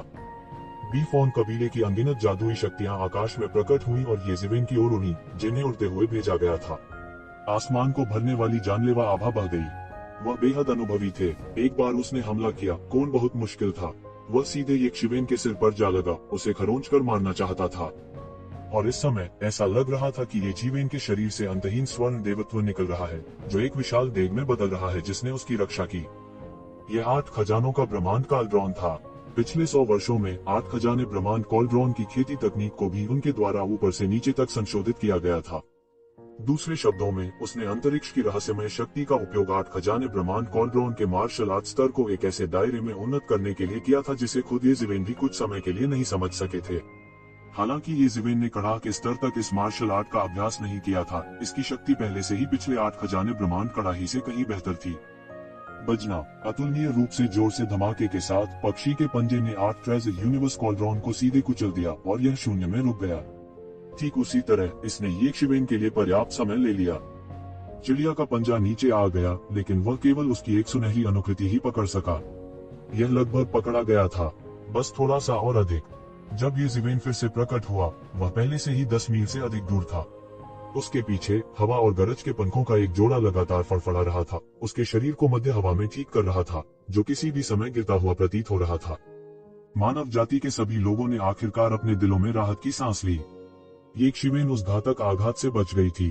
अगर वह उस चिड़िया के पंजे में फंस गया होता तो ये जिवेन भी मौके पर ही कुचल जाती। खांसी, ये जिवेन ने मुंह से खून निकाला, जिससे उसके सीने पर कपड़े लाल हो गए। मैंने पहले कहा था, तुम मुझे नहीं मार सकते। मैं बहादुर बनने की कोशिश नहीं कर रहा हूँ। अगर तुम मुझे मारना चाहते हो तो तुम्हें मेरे लिए अपना जीवन बदलना होगा। क्या तुम मुझसे मजाक कर रहे हो? तुम्हें क्या लगता है कि तुम कौन हो? तुम मेरे लिए अपने जीवन का आदान प्रदान करना चाहते हो? इस समय वी फैंग लाओ वांग बस चरम पर उग्र था। पक्षी का पंजा तुरंत टूट गया और यहाँ तक शून्य भी फट गया। यह एक अत्यंत भयानक दृश्य था जो बस सदमे में आ सकता था दुनिया और देवताओं को रुलाओ। पंजे ने आसमान तोड़ दिया और यक्षवेन को पकड़ लिया।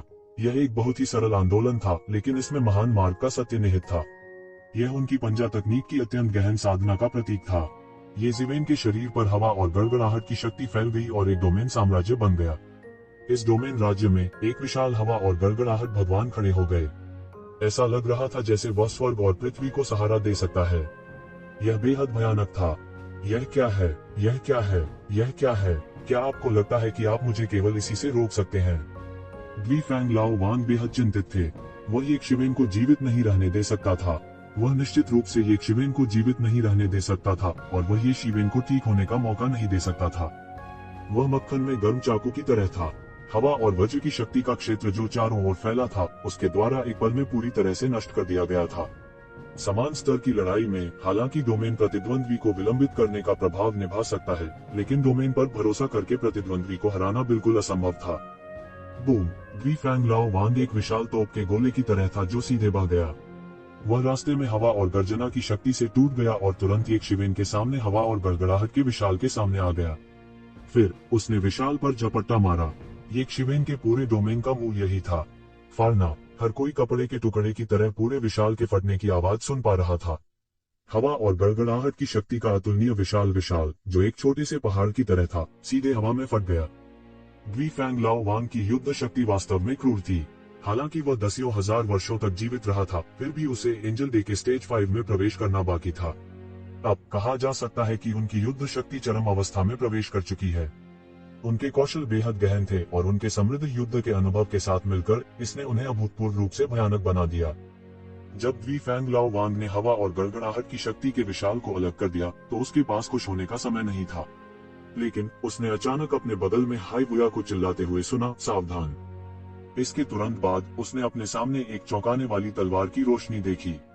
वह बिल्कुल भी प्रतिक्रिया नहीं कर सकता था, या यूं कहें कि उसे कोई संकेत महसूस ही नहीं हो रहा था। उसने केवल तभी प्रतिक्रिया दी जब तलवार की रोशनी उसके सिर से आर पार हो गई। सृजन की तलवार, शून्य में यक्षवेन की कमजोर आवाज आई।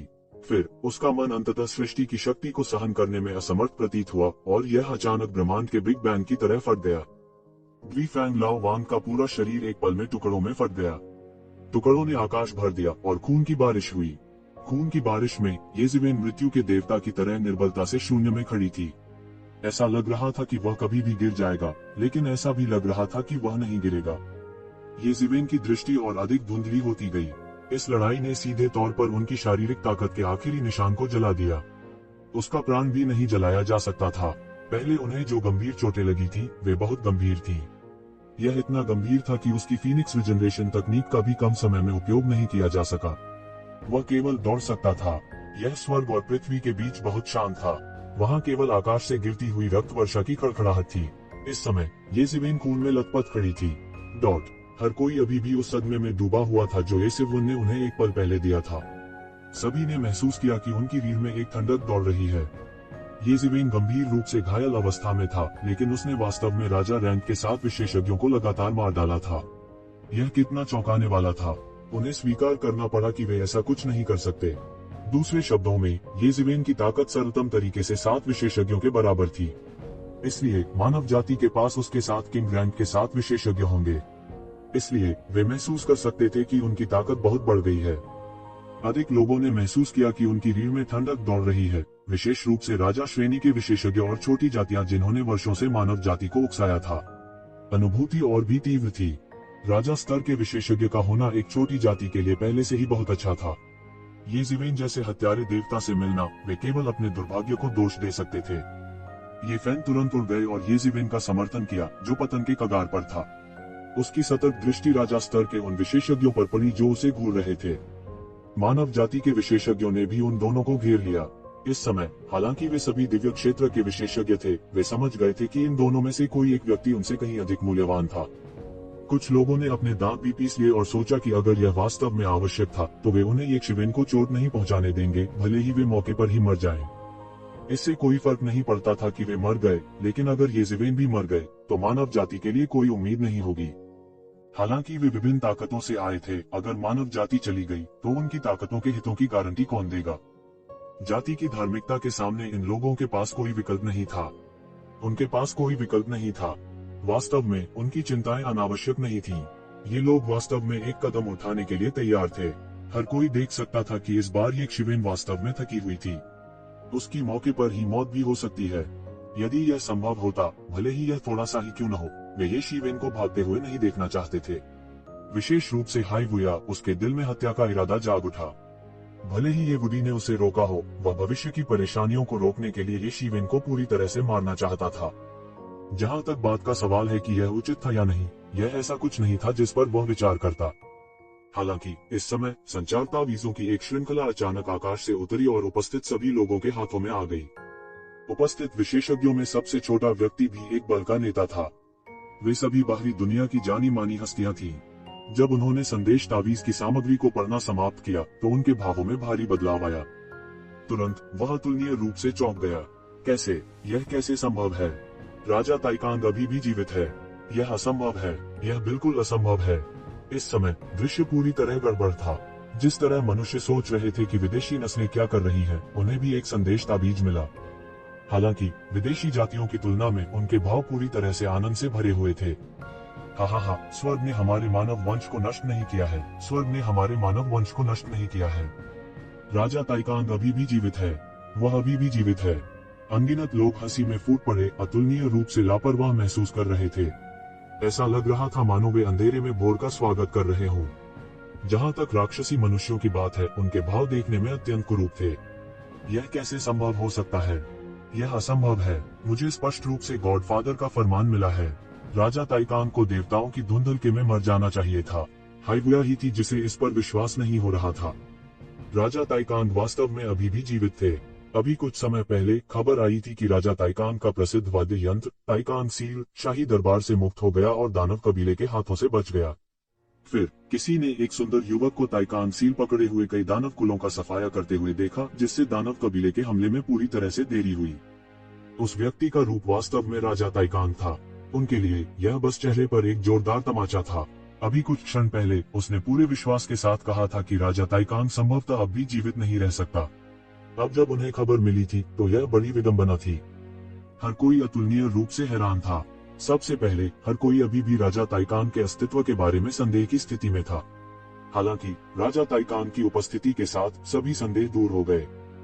हे भगवान, राजा ताइकांग वास्तव में प्रकट हुए। यह असंभव है, मुझे विश्वास नहीं होता।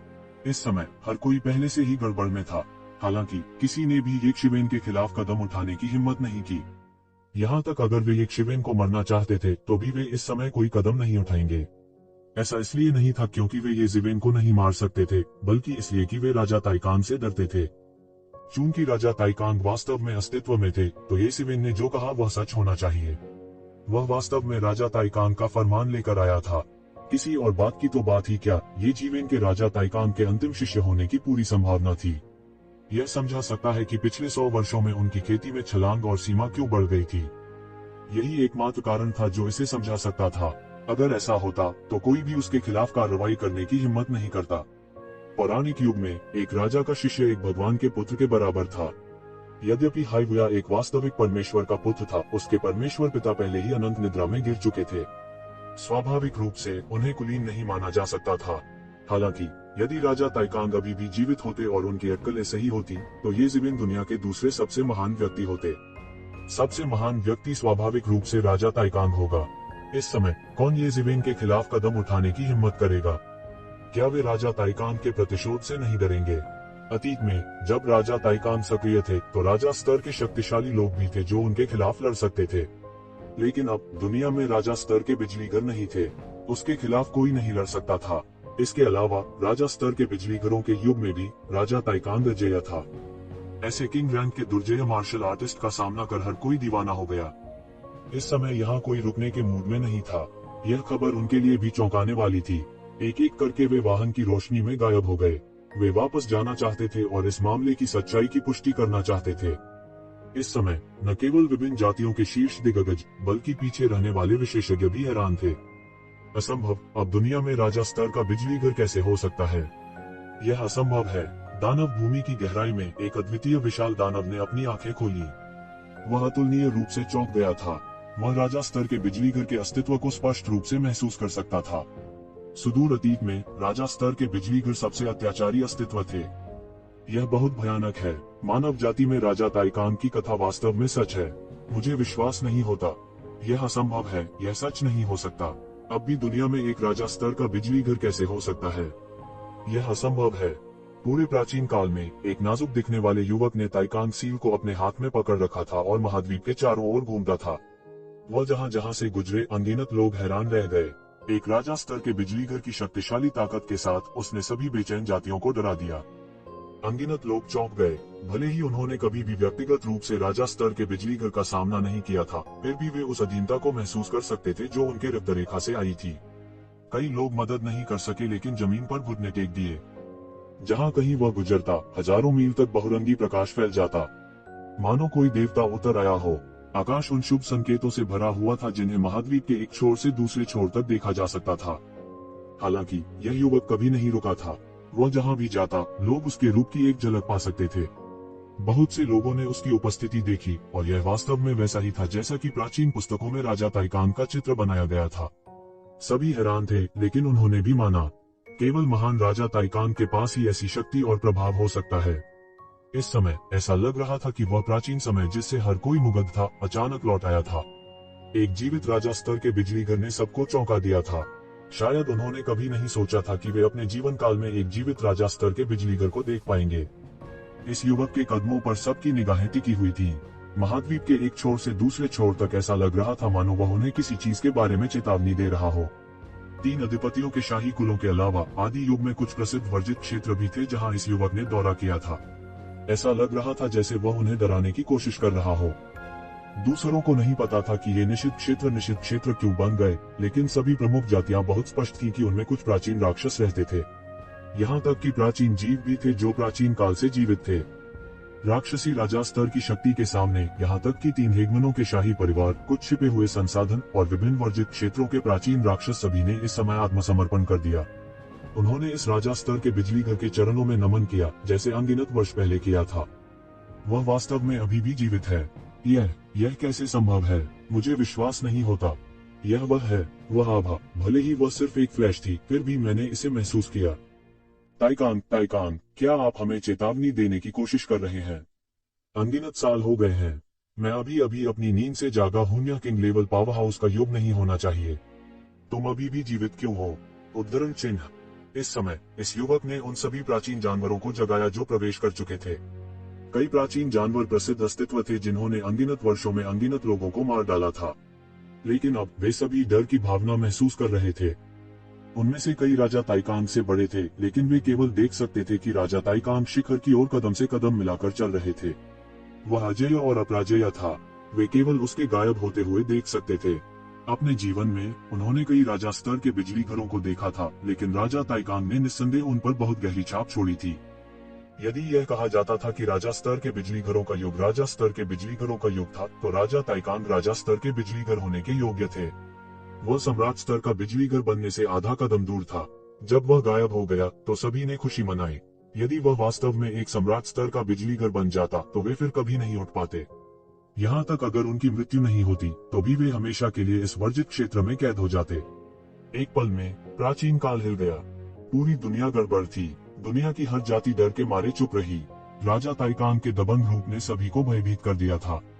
अकेले राजा ताइकांग उन सभी को नष्ट करने के लिए काफी थे।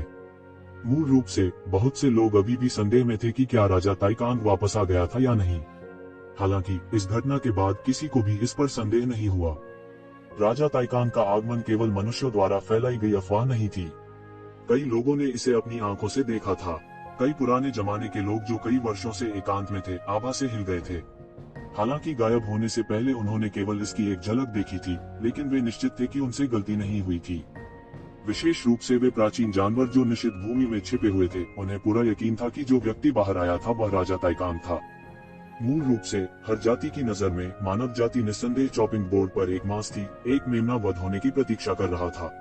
उन्हें बिल्कुल भी परवाह करने की आवश्यकता नहीं थी और केवल सुदूर अतीत में उनके पूर्वजों की तरह ही समर्पण करने की आवश्यकता थी। कौन जानता था कि राजा ताइकांग वास्तव में अस्तित्व में था। मानव जाति की स्थिति तुरंत बदल दी गई थी। हर जाति के मौन की तुलना में मानव जाति के लोग अत्यंत हैरान थे। उन्हें उम्मीद नहीं थी कि राजा ताइकांग अब भी जीवित होंगे। उनके लिए इससे ज्यादा रोमांचक कोई खबर नहीं हो सकती थी। भले ही राजा ताइकांग ने केवल एक झलक देखी और गायब हो गया, यह काफी था। राजा ताइकांग की प्रतिष्ठा ने दुनिया को हिलाकर रख दिया। यह गलत नहीं हो सकता। इसके अलावा राजा ताइकांग सील को राजा के महल की गहराई में दबा दिया गया था। दैत्य वंश के कई राजा व्यक्तिगत रूप से इसकी रखवाली कर रहे थे। अगर यह राजा ताइकांग की रखवाली के लिए नहीं होता तो इसे कौन ले जा सकता था? हालांकि अभी भी कुछ संदेह थे, जैसे कि राजा ताइकांग ने उन राक्षसों को क्यों नहीं मारा और उसने दूसरे राजा के हथियार क्यों नहीं ले लिए। ये महत्वहीन प्रश्न थे। हालांकि ये सभी महत्वहीन मुद्दे थे। मानव कबीले के लिए सबसे महत्वपूर्ण बात यह थी कि राजा ताइकांग अभी भी जीवित थे। इतना काफी था, किसी और चीज से ज्यादा महत्वपूर्ण। हालांकि इस वजह से 1000 कुलों का सम्मेलन बाधित हो गया था। मानव जाति के लिए यह 1000 कुलों के सम्मेलन में एक स्थान प्राप्त करने से अधिक महत्वपूर्ण था। इसे रोमांचक कहा जा सकता है। विभिन्न कुलों ने केवल एक पल के लिए अपना संयम खो दिया, लेकिन 1000 कुलों के सम्मेलन को अभी भी आयोजित किया जाना था।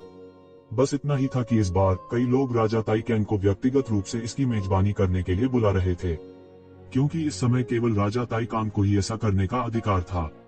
शायद केवल राजा ताइकांग रसातल दानव भगवान को दबा सकते थे। हालांकि भले ही इस प्रस्ताव से मानव जाति को लुभाया गया था, फिर भी उन्होंने इसे अस्वीकार कर दिया। ऐसा इसलिए क्योंकि वे राजा ताइकांग से संपर्क नहीं कर सके। केवल ये जिवेन ही राजा ताइकांग से संपर्क कर सकती थी। हालांकि ये जिवेन ने अराजकता का फायदा उठाया और 7 किंग ग्रेड मास्टर्स को असंख्य कुलों के सम्मेलन में मारने के बाद छोड़ दिया। उसके बाद उसका ठिकाना अज्ञात था। वे मानव कुल के स्वामी चाहकर भी उनसे संपर्क नहीं कर सकते थे। जहां तक रेस की बात है, राजा ताइकांग के कदम उठाने के बाद उन्हें भारी नुकसान उठाना पड़ा और उन्होंने अपने हमले बंद कर दिए। कुछ समय के लिए संपूर्ण प्राचीन उजाड़ हिल गया था। राजा ताइकांग के कारण यह एक अजीब शांति में गिर गया। हालांकि सभी जानते थे कि यह स्थिति जारी नहीं रह सकती। जल्दी या बाद में एक वास्तविक युद्ध छिड़ जाएगा। या तो प्राचीन उजाड़ के विभिन्न कुलों पर विजय प्राप्त की जाएगी या शैतान जाति को पराजित किया जाएगा।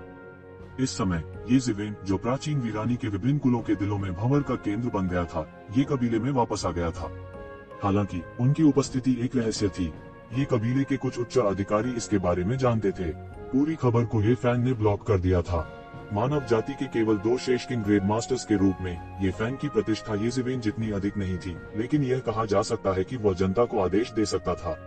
ऐसी स्थिति के साथ अन्य प्रमुख बलों के स्वामी भी व्यक्तिगत रूप से उनसे मिलने आते थे। अब जबकि ये क्लान में 2 किंग ग्रेड मास्टर दिखाई दिए थे, तो यह कहा जा सकता है कि ये क्लान की प्रतिष्ठा बहुत बढ़ गई थी। यह लगभग 4 शाही कुलों के बराबर था। इस खबर से ताइकांग रॉयल कबीला वास्तव में उत्साहित था। हालांकि राजा ताइकांग को 4 राजाओं में सबसे मजबूत के रूप में जाना जाता था, लेकिन इन सभी वर्षों में किसी ने भी उसे व्यक्तिगत रूप से नहीं देखा था। ऐसा इसलिए था क्योंकि चारों राजाओं ने कभी आपस में प्रतिस्पर्धा नहीं की थी। कौन मजबूत या कमजोर था, इस बारे में बात करने का कोई तरीका नहीं था। इसके अलावा आम लोगों के लिए एक किंग ग्रेड मास्टर की ताकत एक ऐसा क्षेत्र नहीं था जिसका वे वास्तव में अनुमान लगा सकें। उस क्षेत्र की ताकत पहले से ही वे जो जानते थे उससे परे थी। हालांकि ताइकांग रॉयल कबीले की एक कमी थी। राजा ताइकांग थोड़े समय के लिए ही शाही दरबार में रहे थे। वह अन्य 3 कुलों से बहुत पीछे था। इसलिए ताइकांग रॉयल कबीले को 4 शाही कुलों में सबसे कमजोर कहा जा सकता है। उनके पास सबसे ठोस नींव रखने का समय भी नहीं था। शुरुआती दौर में जब राजा ताइकांग अभी निकले थे, शाही दरबार में प्रवेश करने वाले ताइकांग रॉयल कबीले को कई आपदाओं का सामना करना पड़ा था। कबीले के अनगिनत विशेषज्ञ युद्ध में मारे गए थे। अन्य 4 कुलों के साथ टकराव में ताइकांग रॉयल कबीले को खामियाजा भुगतना पड़ा। उन्हें सबसे कठिन परीक्षा से गुजरना पड़ा। यदि यह ताइकांग सील के लिए नहीं था जिसे राजा ताइकांग ने जाने से पहले पीछे छोड़ दिया था, तो वे शायद सभी दिशाओं से दुश्मनों को दबाने में सक्षम नहीं होंगे। इसके अलावा वे चौथे राजा ताइकिंग किंग के जन्म तक टिके नहीं रह सकते थे। इस समय पूर्वज राजा ताइकांग की वापसी निस्संदेह उनके लिए बहुत अच्छी खबर थी। इन दिनों ताइकांग रॉयल कबीले के लोग खबर के बारे में पूछताछ करने के लिए लोगों को भेजते रहे। पूरी मानव जाति में हाहाकार मच गया। वे अपने पूर्वज से संपर्क करने के लिए इंतजार नहीं कर सकते थे। उन्हें यह अजीब लगा कि किंग ताइकांग ने ताइकांग रॉयल कबीले के सीधे वंशजों से संपर्क नहीं किया। इसके बजाय उसने ये शिवेन की तलाश की। हालांकि इससे कोई फर्क नहीं पड़ा। जब तक राजा ताइकांग वापस आए तब तक सब कुछ अधिक महत्वपूर्ण था। राजा ताइकांग के समूह के अलावा विभिन्न प्रमुख बलों और यहाँ तक विदेशी नस्लों के कई विशेषज्ञों ने समाचार के बारे में पूछताछ करने के लिए दूत भेजे थे। उन्हें व्यक्तिगत रूप से राजा ताई कान से मिलने की उम्मीद थी। वे राजा ताई कान के नाम पर उनके सम्मान का भुगतान करने आए थे। हालांकि सभी जानते थे कि वे वास्तविक स्थिति के बारे में पूछताछ करने आए थे। मानव जाति की प्रमुख शक्तियां इसका अपवाद नहीं थीं। बात बस इतनी थी कि एक पक्ष खुश था तो दूसरा पक्ष नाराज। हालांकि ये फैन के निर्देशों के तहत इन लोगों को ब्लॉक कर दिया गया था। वे असंतुष्ट थे, लेकिन उन्होंने शिकायत करने की हिम्मत नहीं की। राजा ताई कान कौन थे? वे आंख बंद करके शिकायत करने की हिम्मत कैसे कर सकते थे? फिर भी प्रमुख बलों के लोग ये परिवार के आवास में रहे। उन्होंने नहीं छोड़ा। वे नहीं जानते थे कि ये शिवेन वापस आ गया था। हालांकि वे कमोबेश अनुमान लगा सकते थे। ये जिवेन ये परिवार की सदस्य थी। यदि वह ये परिवार में नहीं लौटा तो वह और कहां जा सकता था? जब पूरी मानव जाति ये जिवेन का बलिदान करना चाहती थी तो ये परिवार के संरक्षक ये तियान कियोंग ने इसका पूरी तरह से विरोध किया। इसलिए ये जिवेन का ये परिवार के साथ कोई मतभेद नहीं था। इस फैसले से उस समय ये परिवार में खलबली मच गई थी। हालांकि यह अब सही निर्णय लग रहा था। ये परिवार के कई लोग खुश थे कि ये तियान कियोंग ने यह निर्णय लिया था। भले ही ये तियान कियोंग की शाही अदालत में मृत्यु हो गई थी, फिर भी बहुत से लोग थे जो उसके फैसले के लिए आभारी थे। ये फैन और ये जिवेन ने एक के बाद एक राजा के पद पर कदम रखा था। इसके अलावा ये कबीले की नींव क्यूई पर्वत क्षेत्र में स्थित थी, इसलिए इसे बहुत ज्यादा झटका नहीं लगा था। इसलिए शीर्ष विशेषज्ञों के एक समूह की मौत के अलावा इसकी नींव को कोई नुकसान नहीं हुआ था। इसलिए ये कबीले की प्रतिष्ठा कुछ समय के लिए बढ़ गई थी। वास्तव में बहुत से लोगों का मानना कि ये कबीले को कबीले का नेता बनने की उम्मीद थी। रात के आसमान के नीचे ये परिवार की गहराई में एक पर्वत श्रृंखला में अलाव जलाया गया। जलाओ लकड़ी की खड़खड़ाहट रात के आसमान के नीचे दूर तक फैल गई और जलाओ लकड़ी के ऊपर एक विशाल अज्ञात जानवर को साफ किया गया और अलाव के ऊपर लटका दिया गया। सुनहरी चर्बी सीधे आग की लपटों में टपक रही थी और कर्कश आवाजों की एक श्रृंखला सुनी जा सकती थी। अलाव के नीचे अजीब सुगंध के फटने लगातार उत्सर्जित हो रहे थे। यह कोई साधारण जानवर भी नहीं था। यह एक दिव्य क्षेत्र दानव जानवर पूर्वज था जिसे ये शिवेन ने मारा था। इस समय ये जिवेन ने इसे साफ कर दिया था और अलाव के ऊपर लटका दिया था। इस स्तर के एक दानव जानवर के लिए साधारण लपटें उसे भूनने में भी सक्षम नहीं होंगी। यह लौ भी साधारण नहीं थी। यह वास्तव में इसे भूनने के लिए नानमिंगली फायर था। इस समय यदि फीनिक्स कबीले के लोगों को इस बारे में पता चलता तो वे निश्चित रूप से मौत के मुंह में चले जाते। इस उद्देश्य के लिए प्रसिद्ध नानमिंगली फायर का उपयोग किया गया था। इस समय एक हाथ नहीं सटीक होने के लिए एक भेड़िए के पंजे ने सीधे राक्षस जानवर के शरीर से मांस का एक बड़ा टुकड़ा फाड़ा और इसे भेड़िए के मुंह में भेज दिया।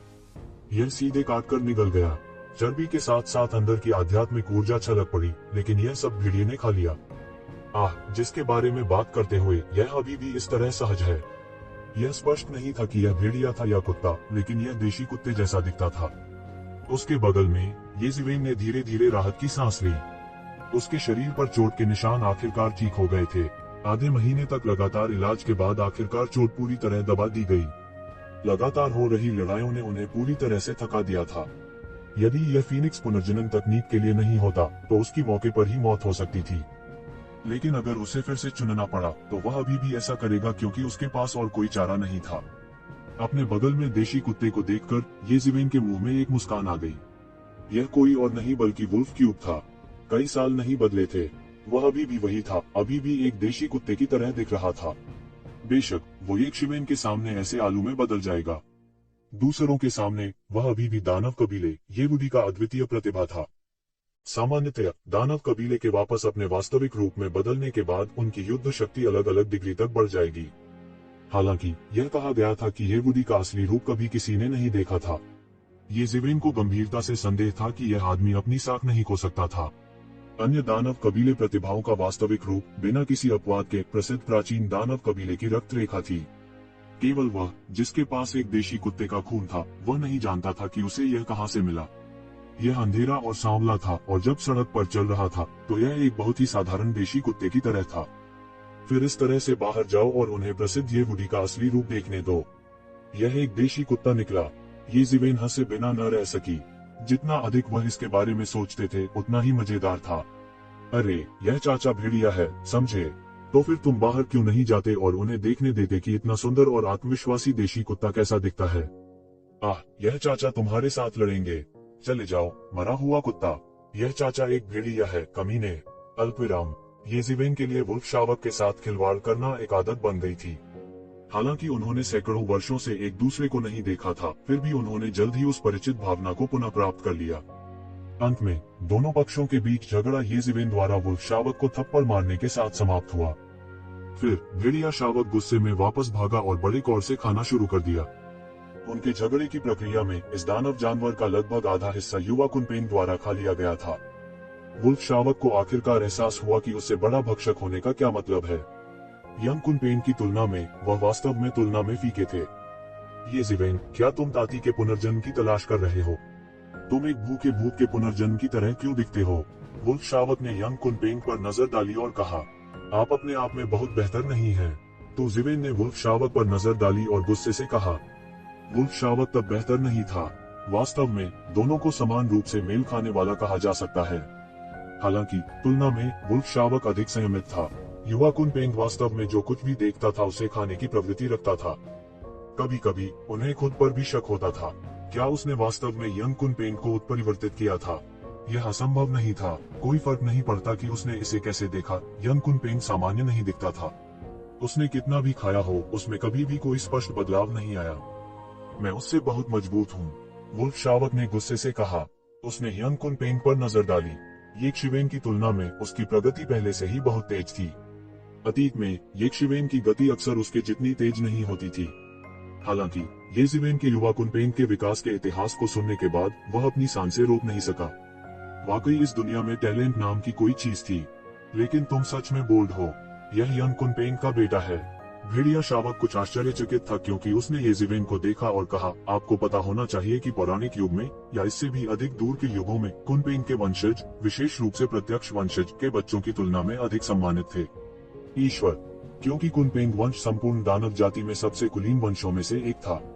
दानव जाति के पतन से पहले यह कहा जा सकता था कि यह दुनिया में प्रसिद्ध थी। दुर्भाग्य से अब यह ऐसी स्थिति में आ गया है। आपने जो कहा उसके अनुसार पुराने कुनपेन में केवल एक राजा की ताकत है।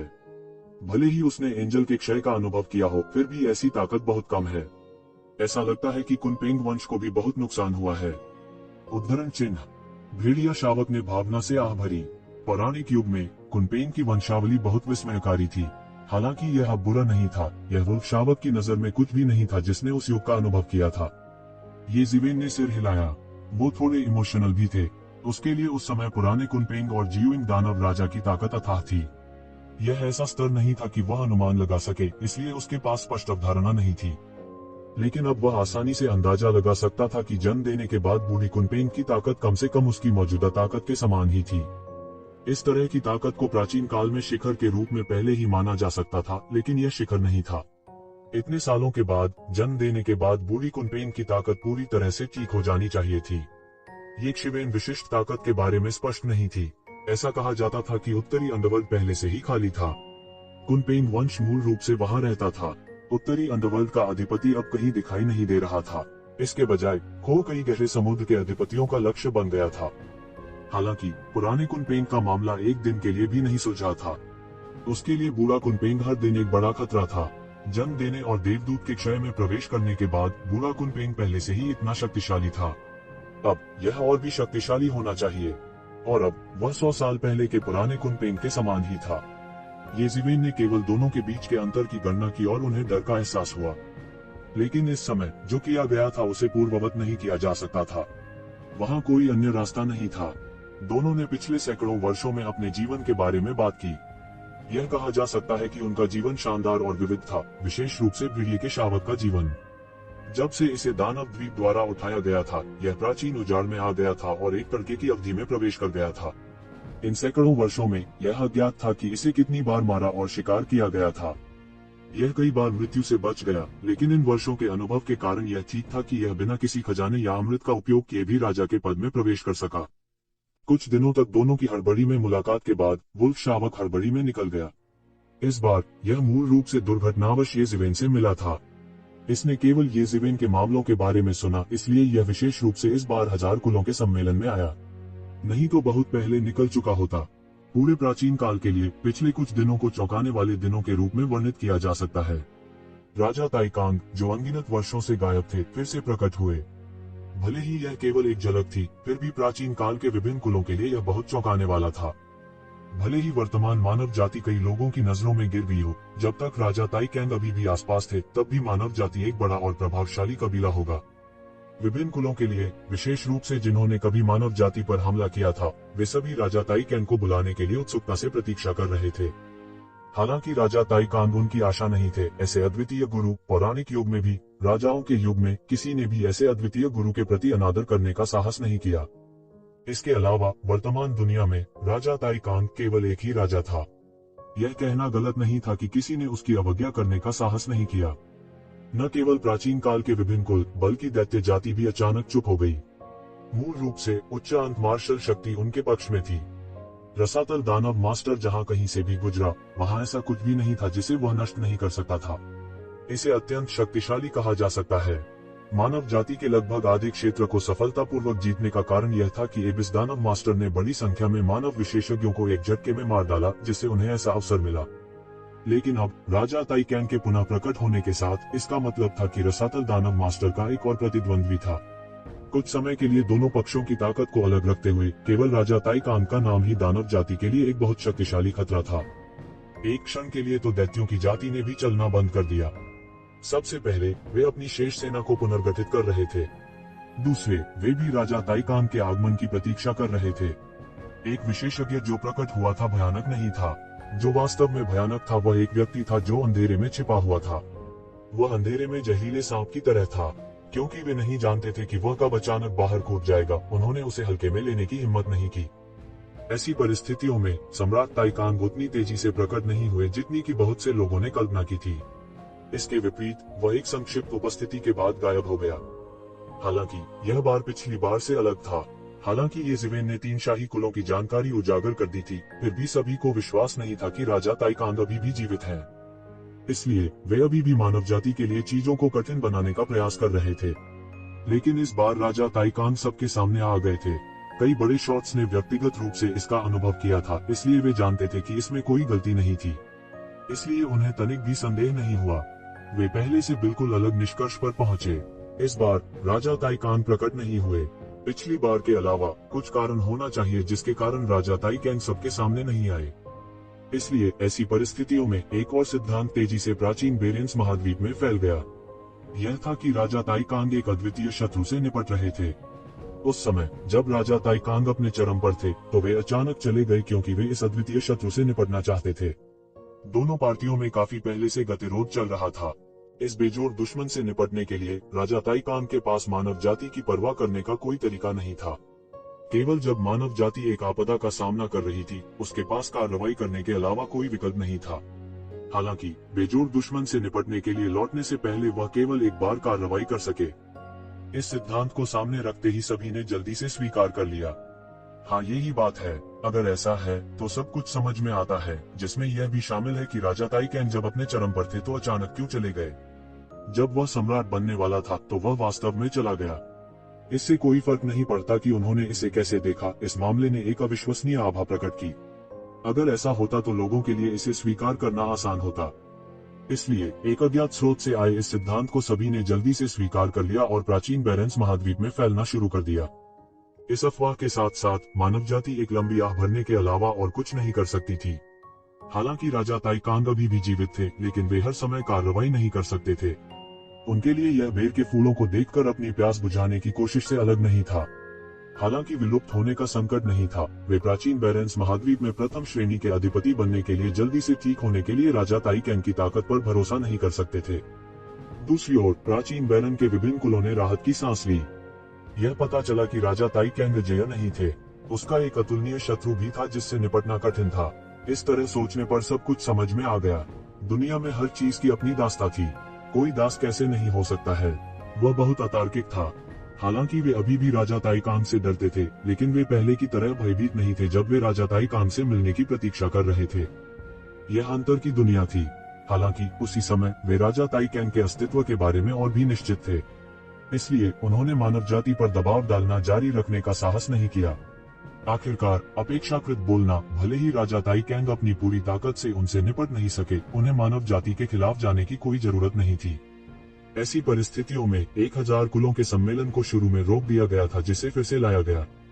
मूल रूप से दानव जाति से निपटने के लिए एक गठबंधन सेना को संगठित करने के लिए 1000 कुलों का सम्मेलन आयोजित किया गया था। जहां तक मानव जाति के साथ व्यवहार करने की बात है, यह उसका एक छोटा सा हिस्सा था। हालांकि जिस बात ने उन्हें वास्तव में झकझोर दिया वह राजा ताई कैंग का फिर से प्रकट होना था, जिसने सीधे तौर पर उनकी सभी योजनाओं को गड़बड़ कर दिया। अब जब वे जानते थे कि राजा ताई कांग इच्छा पर कार्रवाई नहीं कर सकते, तो वे स्वाभाविक रूप से बहुत अधिक निश्चिंत थे और 1000 कुलों के सम्मेलन को फिर से एजेंडे पर रखा। इस समय प्राचीन फीनिक्स क्षेत्र से एक समाचार आया। प्राचीन फीनिक्स क्षेत्र के एक राजकुमार की शादी होने वाली थी और उसने प्राचीन बेरेंस के सभी नायकों को भाग लेने के लिए आमंत्रित किया था। मानव जाति के कानों तक भी विवाह की खबर पहुंच चुकी थी। हालांकि इससे ज्यादा हलचल नहीं हुई। मानव जाति अभी भी अपने अस्तित्व को लेकर चिंतित थी, या वे अभी भी राजा ताई कैंग के अस्तित्व के उत्साह में डूबे हुए थे। उन्होंने सुदूर प्राचीन फीनिक्स वर्ल्ड की परवाह नहीं की।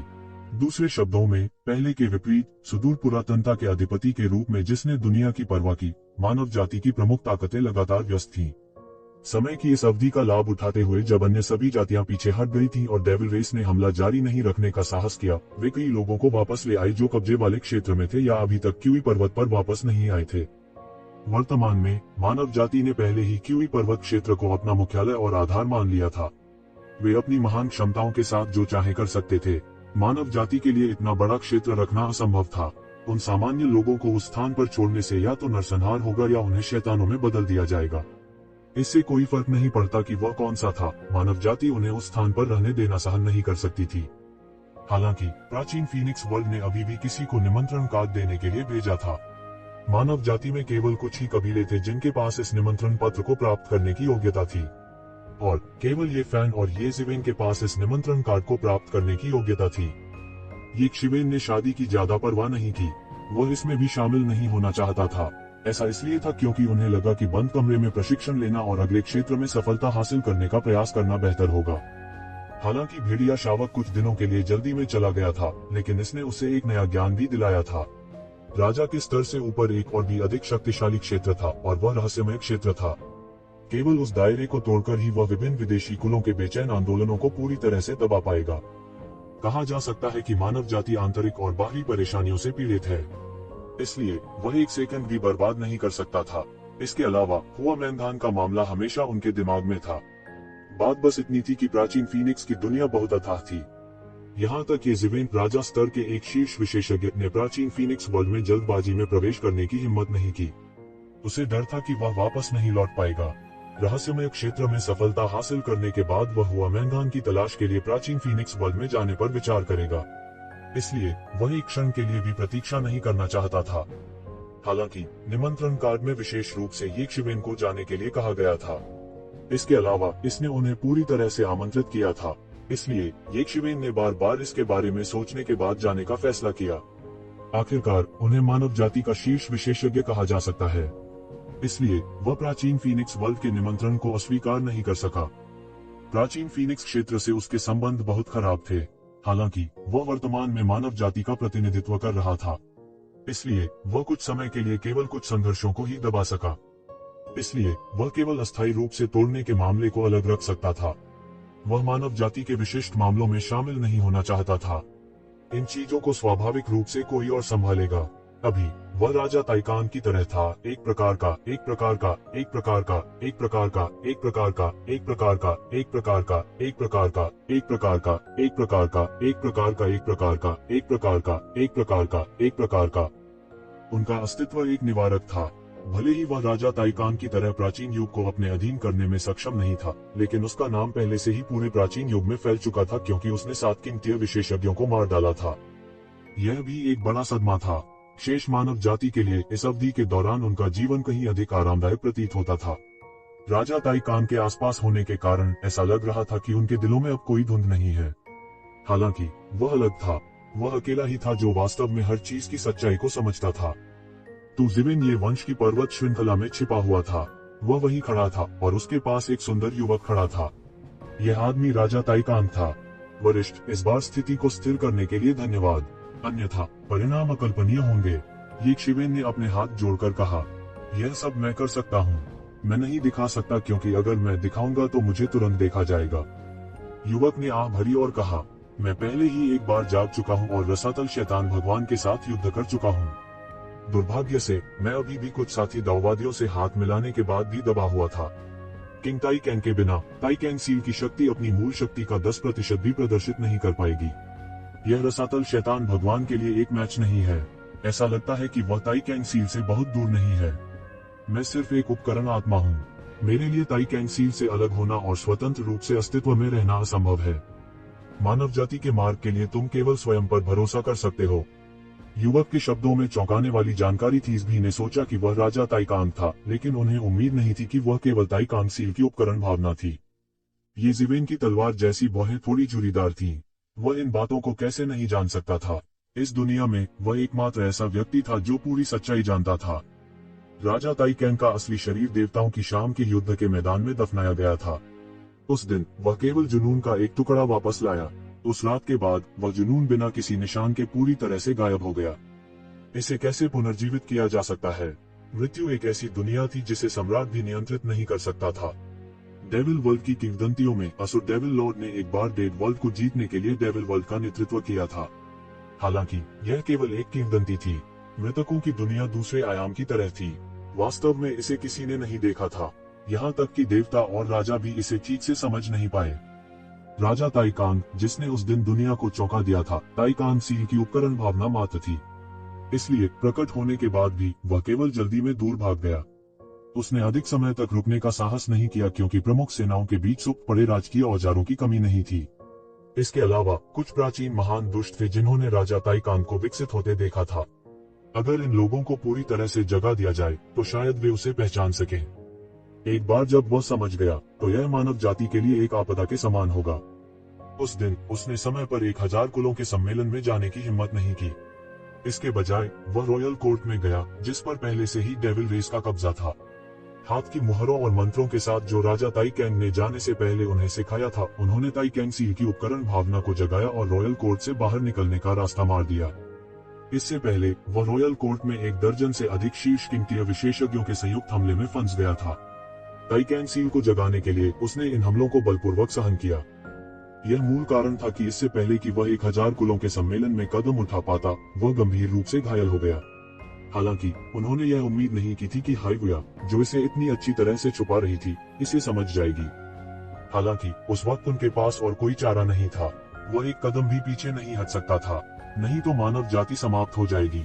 उसे तब तक रुकना पड़ा जब तक कि ग्रेट हेवन सील की कलाकृतियों की भावना ने उन बेचैन कलाकृतियों की आत्माओं को रोक नहीं दिया। अन्यथा यदि वह पहले गिर जाता तो मानव जाति वास्तव में समाप्त हो जाती। वह केवल आमने सामने लड़ने और उन सभी शीर्ष विशेषज्ञों को मारने का विकल्प चुन सकता था।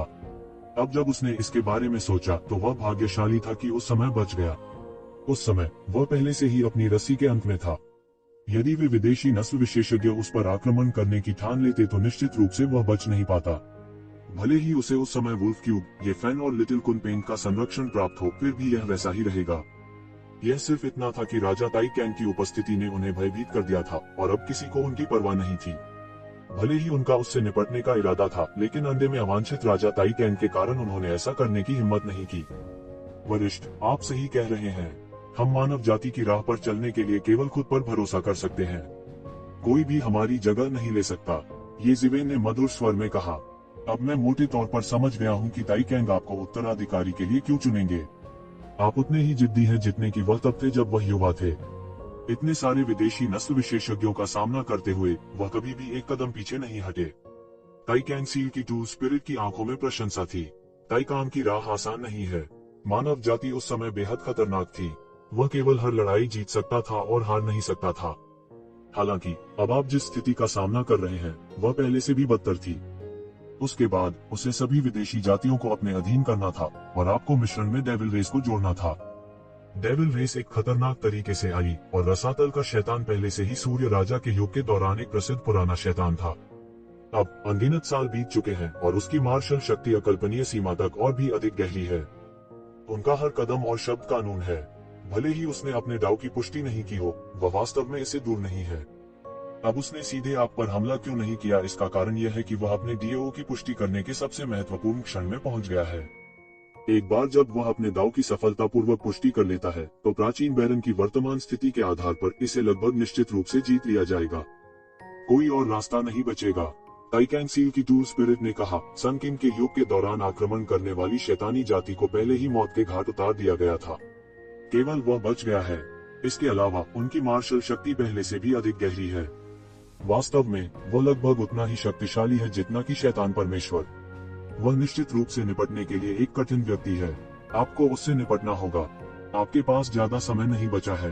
टाइकैन सील की टूर स्पिरिट के शब्दों ने येज़ेविन को सांस लेने के लिए मजबूर कर दिया। यह एक प्रतिद्वंद्वी था जो अपने दाव की पुष्टि करने वाला था। हालांकि उसके पास ज्यादा समय नहीं बचा था। उसका सर्वोच्च लक्ष्य अपने दाव की पुष्टि करना था क्योंकि वह नृत्य के मार्ग पर चल पड़ा था। हालांकि यह लक्ष्य अभी भी अनिश्चित भविष्य में दूर था और अब उसे एक ऐसे व्यक्ति का सामना करना था जो सफल होने वाला था। तो वह बहुत अधिक दबाव में कैसे नहीं हो सकता था। इसके अलावा उसके पास कोई भाग्यशाली विचार नहीं होगा जैसे कि वह सफल हो गया और मर गया। भ्रमपूर्ण भाग्य पर अपनी उम्मीदें लगाना उनके चरित्र में कभी नहीं था। आपकी वर्तमान साधना काफी अच्छी मानी जाती है। आप राजा के स्तर में प्रवेश कर चुके हैं। हालांकि यह अभी भी पर्याप्त नहीं है। टाइकैन सील की टूर स्पिरिट ने कहा, आपको पता होना चाहिए कि राजा के स्तर से ऊपर का क्षेत्र रहस्यमय क्षेत्र है। मुझे इसके बारे में अभी कुछ समय पहले ही पता चला है। येज़ेविन ने कड़वी मुस्कान के साथ कहा। वह अत्यंत शक्तिशाली था। हालांकि उनकी सबसे बड़ी समस्या यह थी कि बड़े संप्रदायों के शिष्यों की तुलना में उनकी नींव पर्याप्त गहरी नहीं थी। ऐसी कई बातें थी जो उसे तब तक कोई नहीं बताता जब तक कि वह एक निश्चित स्तर पर नहीं पहुंच जाता। राजा स्तर में प्रवेश करने के बाद से उसे इसके बारे में जानने के योग्य होना चाहिए था। हालांकि ये परिवार के सभी लोग जो इसके बारे में जानते थे इंपीरियल कोर्ट में मर गए थे। तो इसने अचानक एक खाई बना दी थी। उन्होंने भेड़िए के शावक से रहस्यमयी दायरे के बारे में सीखा था। राजा स्तर से ऊपर का क्षेत्र रहस्यमय क्षेत्र है। स्टिक होने के लिए यह रहस्यमय जीवन क्षेत्र होना चाहिए। इन बातों का सामान्य ज्ञान होना चाहिए था। हालांकि मानव जाति में बहुत कम लोग इनके बारे में जानते हैं। विरासत को बहुत लंबे समय के लिए अलग कर दिया गया है। जो लोग अपने दाव की पुष्टि करना चाहते हैं वे इन चीजों को ले गए हैं। टाइकैन सील की टूर स्पिरिट ने आह भरी और कहा,